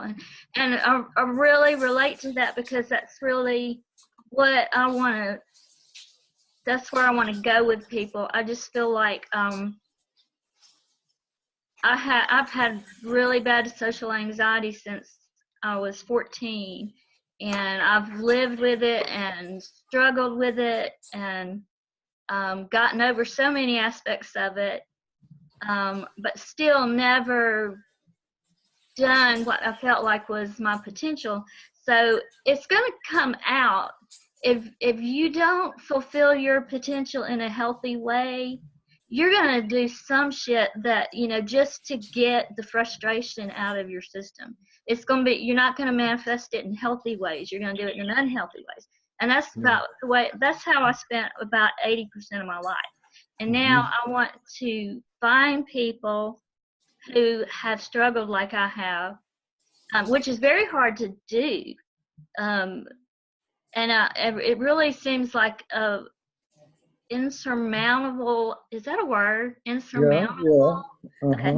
It seems like an insurmountable task to actually make a documentary about social anxiety with people who have it, because they don't want to talk. They don't. It's 5 years ago, I would never have done something like this. Well, it seems insurmountable right now, but that's because you're looking at the big picture. But when you are making a documentary, you have to focus on tiny, tiny details. The whole process is tiny, tiny details. And as you move along, it becomes clear what you're doing. Things become easier because you are mastering the process. And it's going to be a lot easier than you think. But the key is to not look at the big picture. focus on what's the first, write out a little plan. What's the first thing I need to do? Well, I need to learn how to use a camera, or team up with somebody who knows how to use a camera, and microphones, audio, because you're going to need good microphones, people that know how to handle audio, and good camera person. You could be that yourself too. But there's a lot of technical things, technical details to master, to do what you're going to. You're going to become an encyclopedia of different roles. All the roles that you're going to do. You're going to probably need to team up with people at some point. But yeah, it will become easier and easier. But don't focus on how difficult it looks right now. But okay, you said you're older than me, but you've been doing it for a long time. My documentary hero is Fred Wiseman. He just finished his most recent film, and he's 91, and he's making his next film. Amazing. Hey, party pants. It kind of ages. You're talking about it ridiculous. You're ridiculously young. If you have a good teacher, and this is important because I didn't understand the importance of a good teacher when I was learning my craft. When you have a good teacher, you can cut your learning curve in half. I could have learned in 10 years what it took me 20 to learn as a filmmaker. With a good teacher. So make sure that the person and there'll probably be many people along the path, to get good people to learn from. Lindsay, did you have something to say? I was just going to say that I think, and this happens, I think, to a lot of people that are trying to maybe make a career change or switch too, is like, you can't be afraid to start at the bottom. It's not really the bottom, but like Dave said, like even if it's like carrying somebody's gear or doing something that makes someone else's life better, it's like that's where you start to build all of your confidence and your knowledge about all of those things, even those tiny little details and just like observation. So it might not even be a paid position, but it's just like getting your foot in the door in any way is how you learn. Yeah, and you're learning the language wherever you are. There's a language to learn to make a film. Yeah. And you learn humility, Yeah, I have this like obsession, I don't want to say obsession, but I've recently, I've gotten really into brewing kombucha, and I really enjoy it. And I want to see how it's done on an industrial basis. And so I've found this company in Bend who's just gotten their licenses, and they're opening a place, and they're brewing, and it's a little bit different than kombucha. It's cannabis infused ginger beer. But it's on the edge. It's state of the art. Cannabis infused ginger beer and cannabis infused cold pressed coffee. And so I reached out to them, and I have no experience in it. I have nothing. And I asked them if I could come down there and just volunteer with them. I'll do whatever they want me to do. I'll do the dirty work if they want, just to see their process and learn, because I'm interested in it. And they actually came back and said, yes. They sent me this form that said, you have to get this license for, dealing with cannabis. It was $100. It's just a test you take online, and let us know when you want to come down, and we'll hang out and play around. And that's it. And so that could potentially lead to something amazing in the future, but who knows what would have happened. I could have just gone, the next 30 years thinking how much that would have been cool to do, but I never did it. And now it's actually going to happen. So someone gave me this advice one time, and it was like, fake it till you make it. And sometimes that doesn't work in every situation, but I think that if you approach something with confidence, that is a game changer to anybody that you're talking to as well. Like when you approach somebody and you're saying, I want to learn how to do this, or I want to be a part of this, you have to approach it with I'm going to make this work regardless. It's whether or not you're going to let me watch you on the side.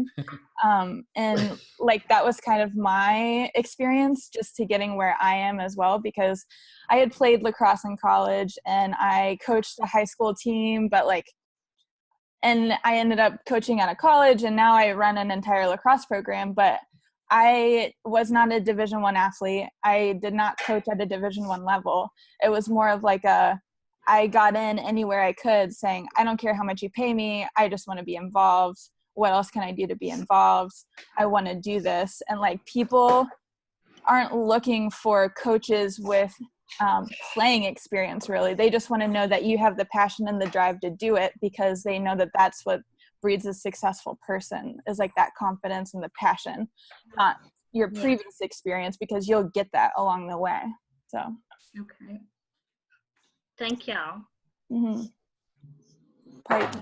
Can I chime in as well too? And I want to hear Dave's insight on this as well too. That limiting beliefs, right? Limiting beliefs, like you know, from I was watching you, Deb, speaking and stuff, and the words like "I'm too old" and stuff like that came up a lot, and I thought to like everybody has it. Everybody, it's no one's fault.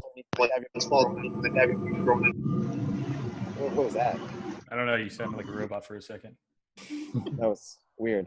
I don't know. Am I okay now? Am I? Some gremlin was trying to stop you from whatever powerful message you're about to give.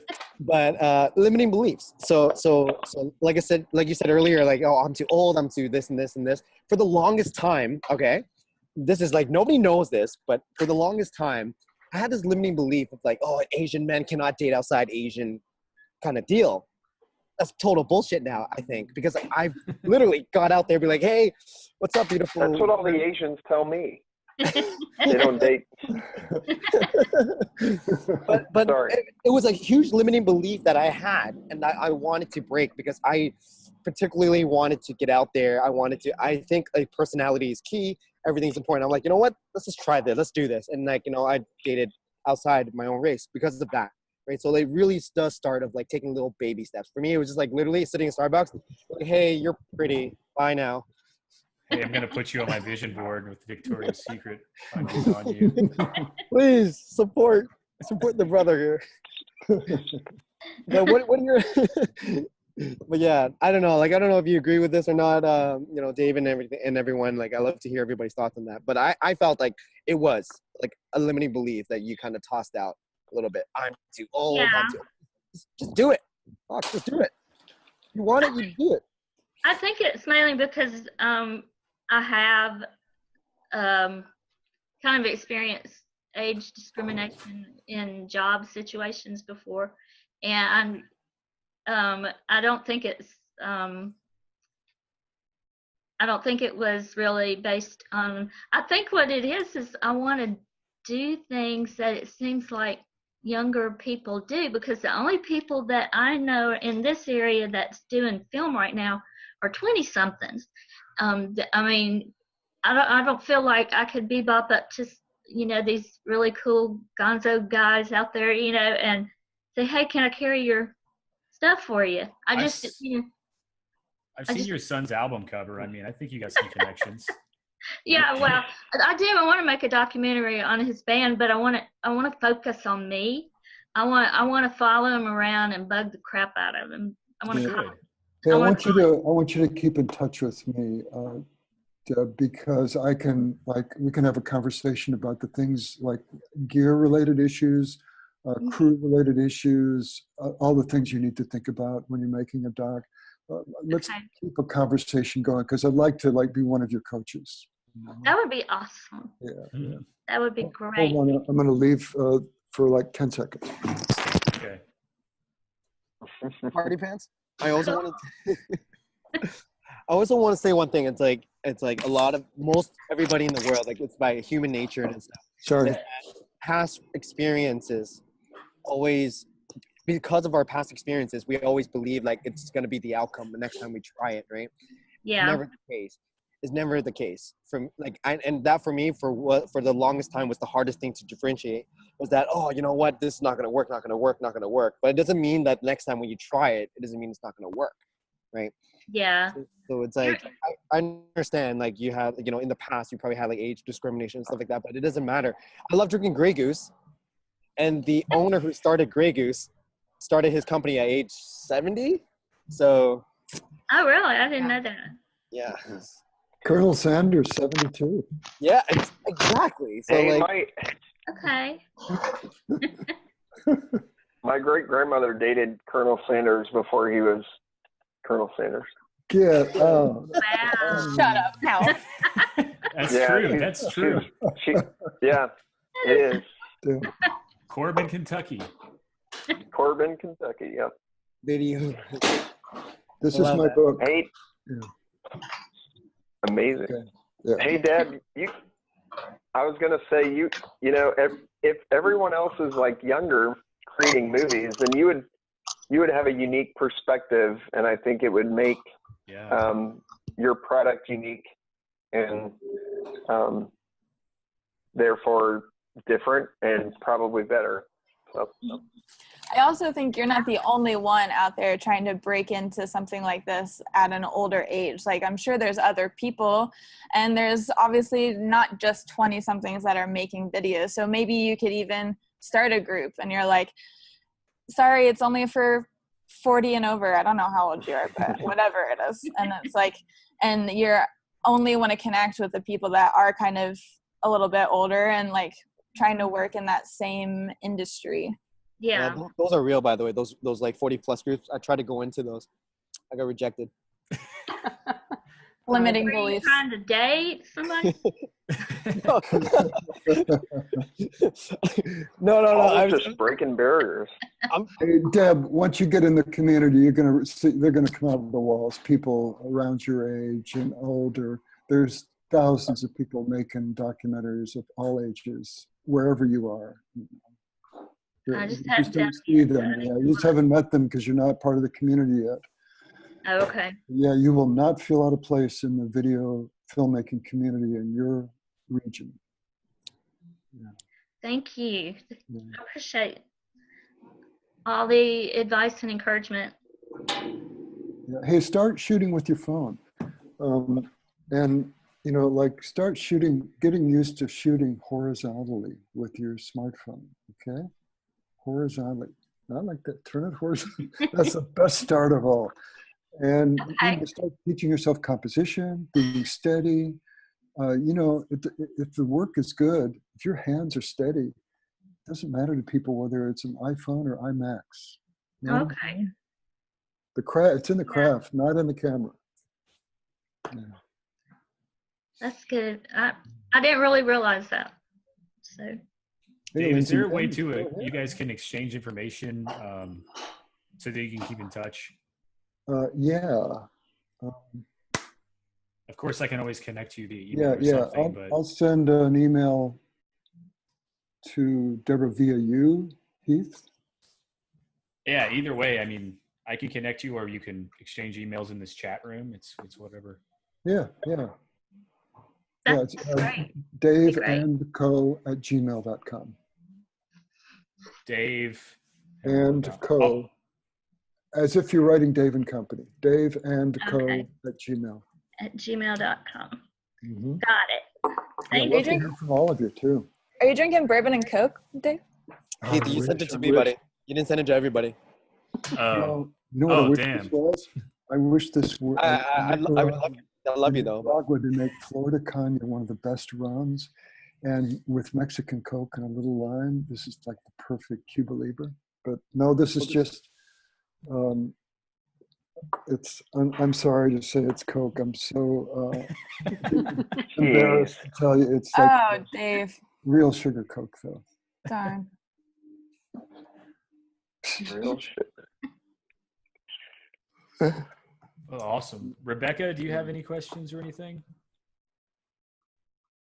Lindsay Not- May, you got anything to say? Yo, hey. Just listening? Yeah, I'm good. I mean, I've gotten a lot of good ideas and good thoughts. I'm still recouping from my travels. Like I said, I got in about 3 o'clock in the morning. So Oh, wow. Mm. Yeah. Where did you get in from? remember I told you I just came in from Copenhagen. Denmark. Was that when you first got on the call? Because I don't remember that. Yeah, Yeah. before anybody else was on. It must have. I don't know. I didn't hear. I don't remember Copenhagen, but yeah, sweet. Dave and I sat there and talked about it. You totally It was missed it. like- I know. I remember the conversation, but I don't remember you saying that you had just gotten back. I remember you talking about like Rome and how you liked Rome. Oh, I love Rome, but no, my Yeah. daughter and I were in Copenhagen. Literally, I drove in from the airport. We flew in and got home about 3 o'clock in the morning last night. So. Yeah. Awesome. Well, you're a party rager also. Well, not always, but today. Cool. Well, Lindsay May, does anybody want to chime in again before we close it out? I have a couple things at the end, but. Well, I want to say thank you too, Heath. I'm so sorry. I was thanking Dave and I meant to thank you as well. It's been really nice. I've enjoyed it. No problem. Thank you all for coming, for sure. And I know Lindsay had a couple questions for Dave on our sheet.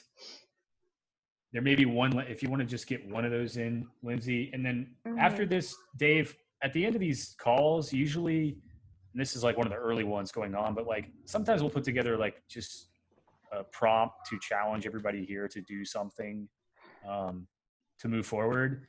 And instead of coming up with a one myself, I thought maybe it would be cool to ask you if there was anything you could think of that we could all try to do over the next, certain period of time to better ourselves in whatever journey that we're taking, something kind of challenging. But what if I think that all of you are perfect just the way you are? Well, that's awesome too. We could just continue doing our 30-day cold water challenge then. Shower challenge. Yeah, you're wonderful beyond comprehension, all of you. Awesome. No need for Likewise. any improvement. Yeah, you're fine the way you are. I have a question.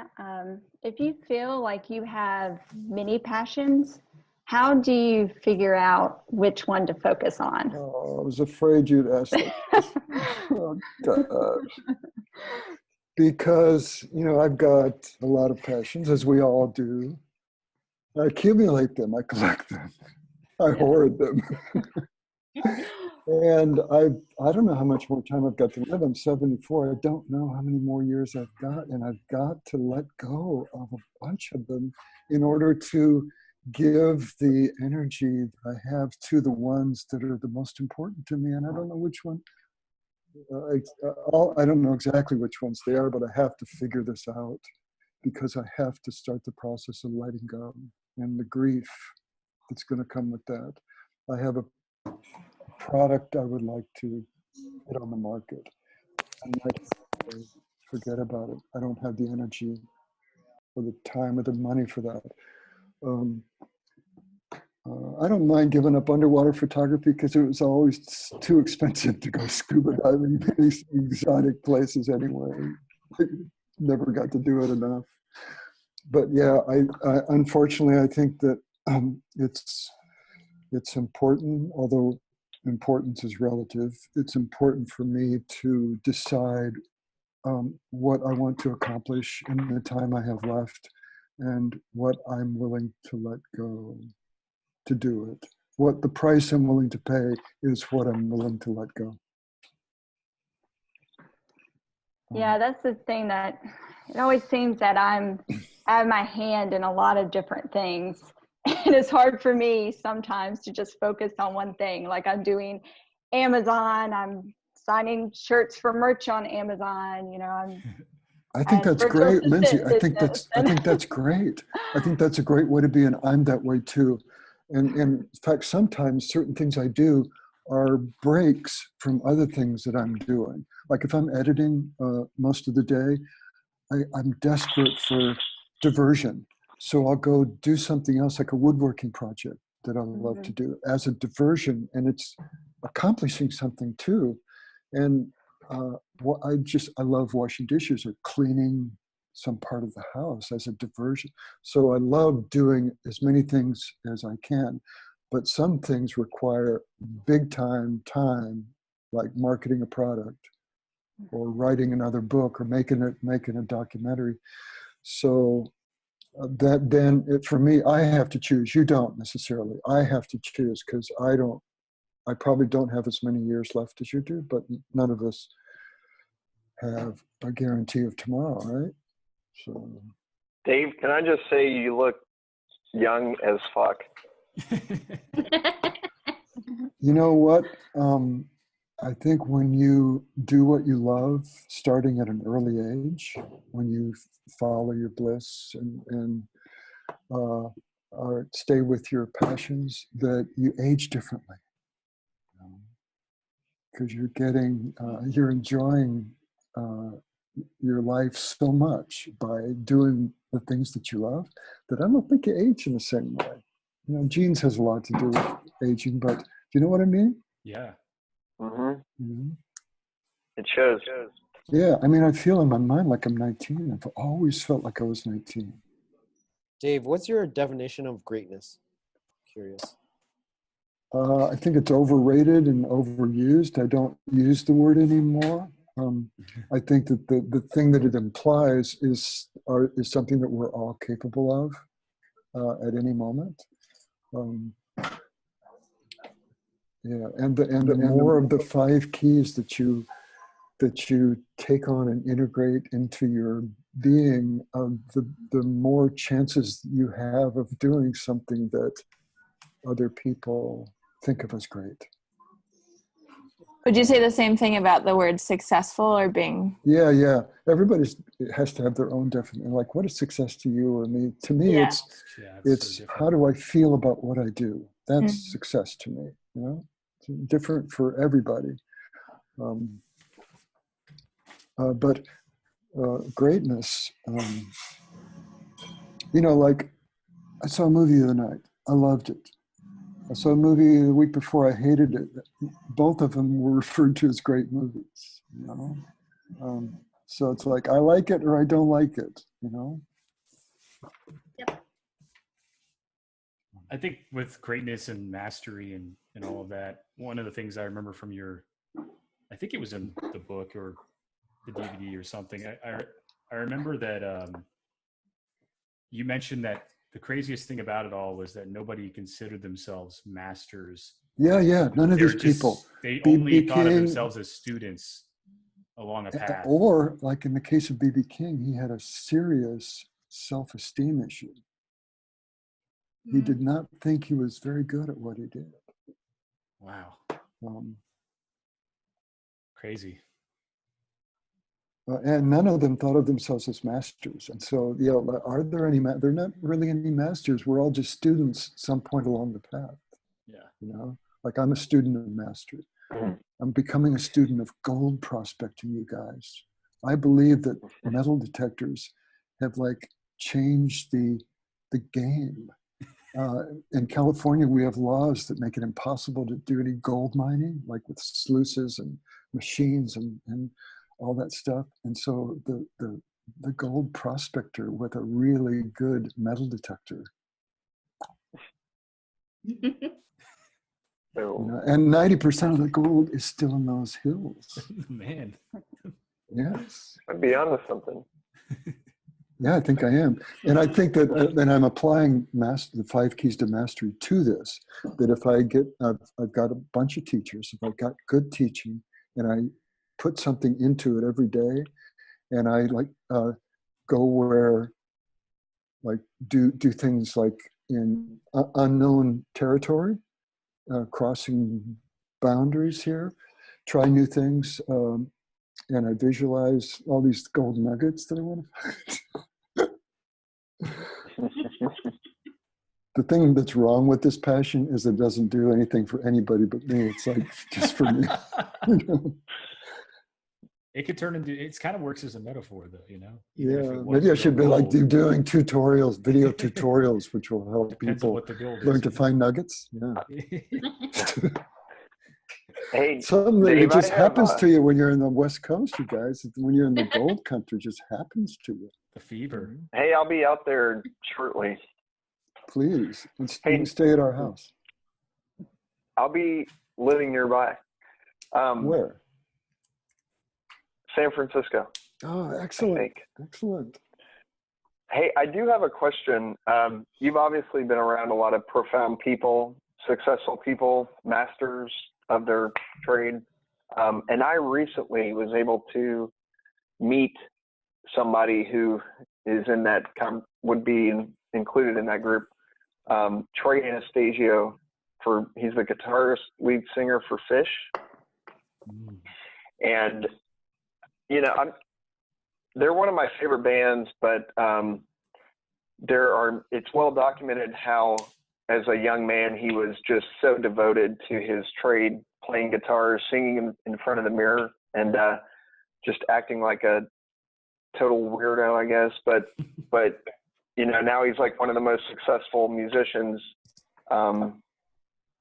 And I guess when I met him and talked to him, he was so genuine, and he just wanted to have a conversation. Like, he was not, you know, I figured I would walk up and ask him to take a selfie, like, you know, but he also had this presence about him, and I can't quite vocalize what I felt, but it was pretty different than just standing next to some random person.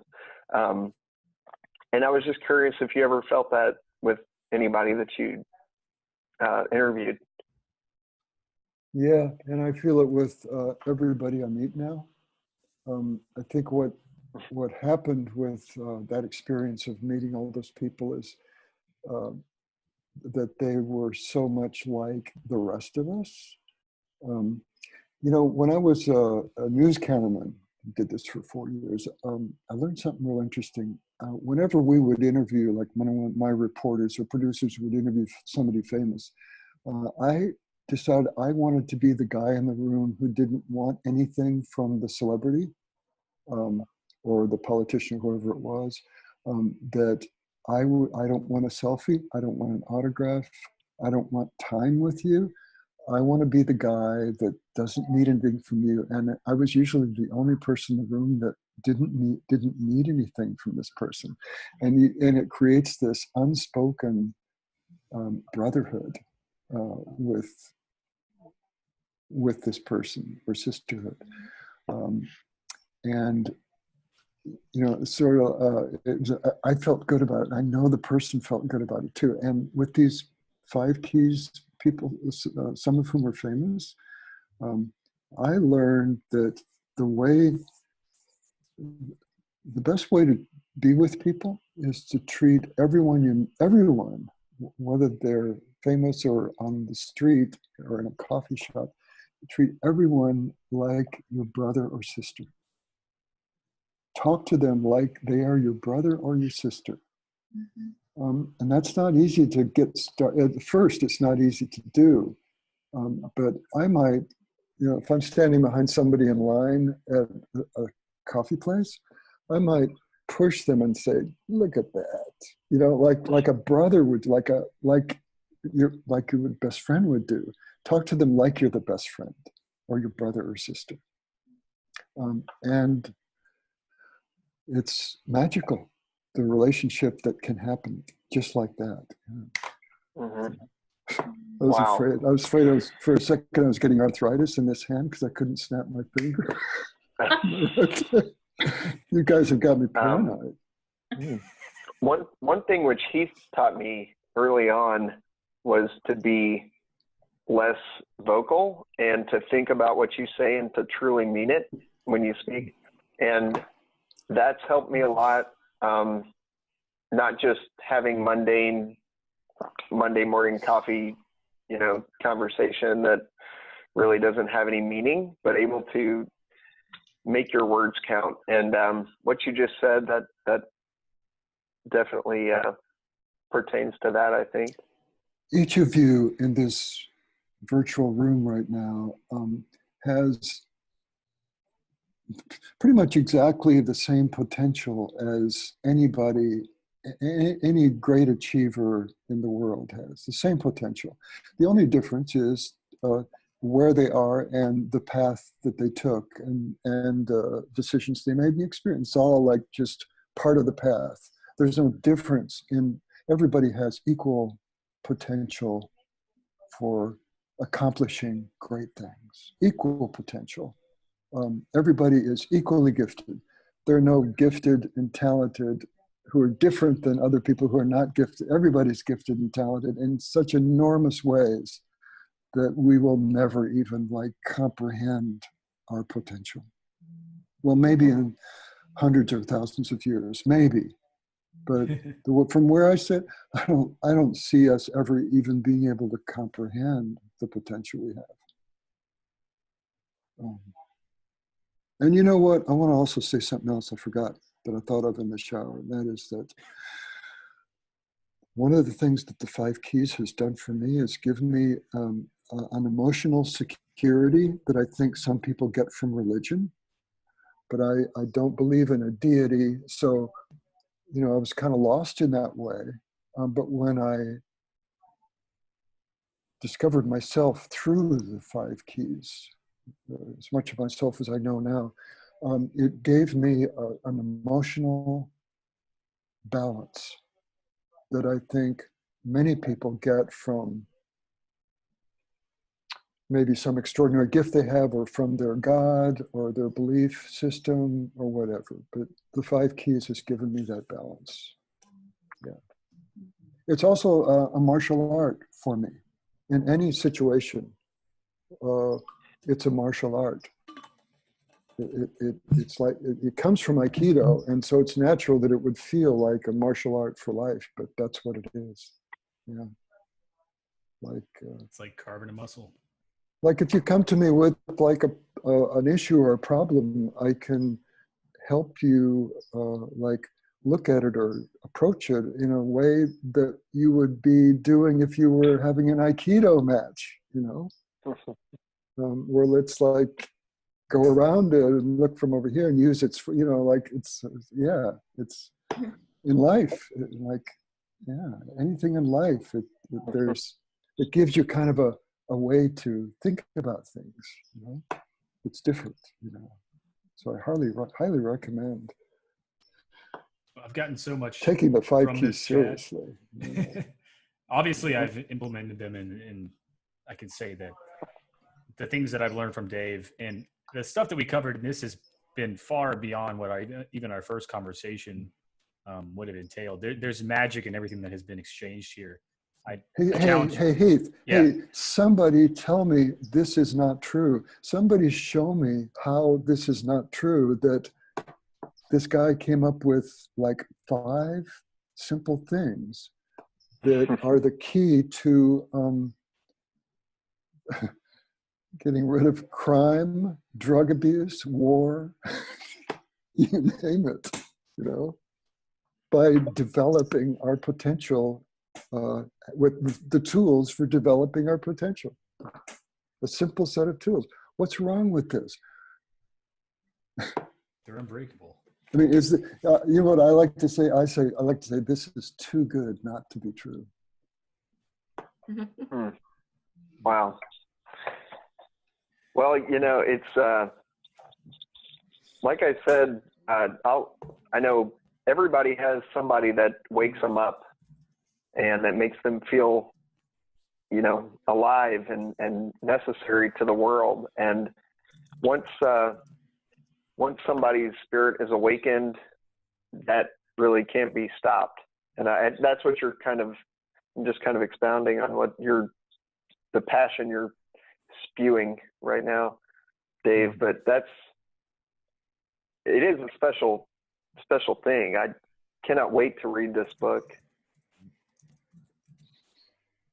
I'm putting links. I put a link to the video rules in the chat. I'm going to put one in there to 5 Keys on YouTube. I can do that as well. Yeah, please do that. I'm getting the books off Amazon right now. Masterminds. Yeah. Another thing I'm going to do, Dave, is when I export this to video. So this will be in our private group on Facebook for now, which I can totally add you to if you ever. I don't know if you ever get on Facebook or not. But yeah, I want to. We're going to put together a post that's going to go out on the blog as well, sharing the video, and then we'll share the video on social media. And so if anybody here, I would be really cool, and I would gladly credit you guys for bringing this up, but whatever you learned from this call that you think like is something that is really awesome, like your favorite part of it, or maybe your top 2 things, share them in the group so that we can kind of use all those things to add onto the post that we're going to put out there for people. Because I know the 5 Keys is huge, which goes without saying, but there's a lot of things that all of us talked about in this chat that I think I don't want anyone to go get lost. You know what I mean? So if you remembered something or wrote something down, I would love to hear what it is so that we can get it out there. Yeah, well, I too feel I have grown from meeting all of you and hearing what you have to say and challenging me and making me think in new ways, and very inspired and so grateful to be with you all. Dave, Yeah. we got to do this And more I don't know what's often. going to come out of this from me, but I think something different is going to come out of this conversation from me. I have no idea what it's going to be, but I feel different. I feel bigger and better. Well, I texted JC, who is the guy I told you that you should talk to, and he wants to set a time up to talk about your project and expanding these messages. And younger, I feel younger. We should do that. So I'll keep in contact with you for that, Dave. Okay. He put his email in the chat. I'm putting Mastermind's book into the chat right now. You're one of my heroes, Heath. I hope that makes me feel awesome if it's true. But these messages that you wrote me in these books, like, I can't tell you how much they've changed my life. And this is, you probably don't remember exactly. I want you to read I want to read this back to you. This is on the 12th of June, 2015, when you actually sent the book. Brainstorming with you was a peak experience for me in 2014. Thank you for affirming in a big way that our paths are the right ones and that the world is ready for us at last. Love you, my friend, Dave. Nice. So I hope we all walk away with stuff here. Hey, let's be a team again. Yeah, for sure. Yeah. Technology is a beautiful thing. Yeah. Well, thanks everybody for coming. Love you all. Yeah. Thank you. Thank you, Dave. It's been really awesome. I mean, I've had so much see you again fun. soon. I hope I'll miss you. All of you. Thank you, Dave. Hey, Thank Paul, Yes. is Lychee Gardens still around? The restaurant? Where at? Where's it at? Toronto, downtown. In What street? Chinatown? I forgot. Lychee Probably Garden. not. Dim Lychee sum? Garden. Is it It was the best restaurant in Toronto. Is it for dim sum? No. No. I have to look it up. Yeah, it's like, just like dinners for dinner, lunch. I should check it out for you. I haven't been. I mean, I avoid Chinatown because, like, I'm breaking limiting beliefs, right? So I don't want to get mixed up in the mix. Well, you should go and share yourself with them and show, this is what it means. I've become a star. Here I am. Celebrate me. Lindsay, Lindsay, could you grab the links for the 5 Keys to Mastery video and then those 2 books so that we have them for the post as well to put in the group? Yeah. You guys, he has that. He has the entire 5 Keys to Mastery on the whole movies on YouTube for free. Yeah, it's the ProRes version too, which is 16:9, full 16:9. Yeah. Hey Deb, we're going to be working together soon, right? Oh yes, Okay. definitely. Yeah. Thank you so much. Okay. Look forward to helping you along the path. I'm very excited. Yeah. Very excited. It's going to be a great documentary, by the way. I know it is. Yeah. Bye, everybody. Yeah. See you. Everybody take care. Peace Bye, out. Dave. Thank you. Bye. Thank you. Take Yeah, care. word up. You're wonderful, all of you. Thanks, Dave. Yeah. Thank you, Dave. How do I gracefully say goodbye? Just keep saying bye. Bye, bye, bye, bye.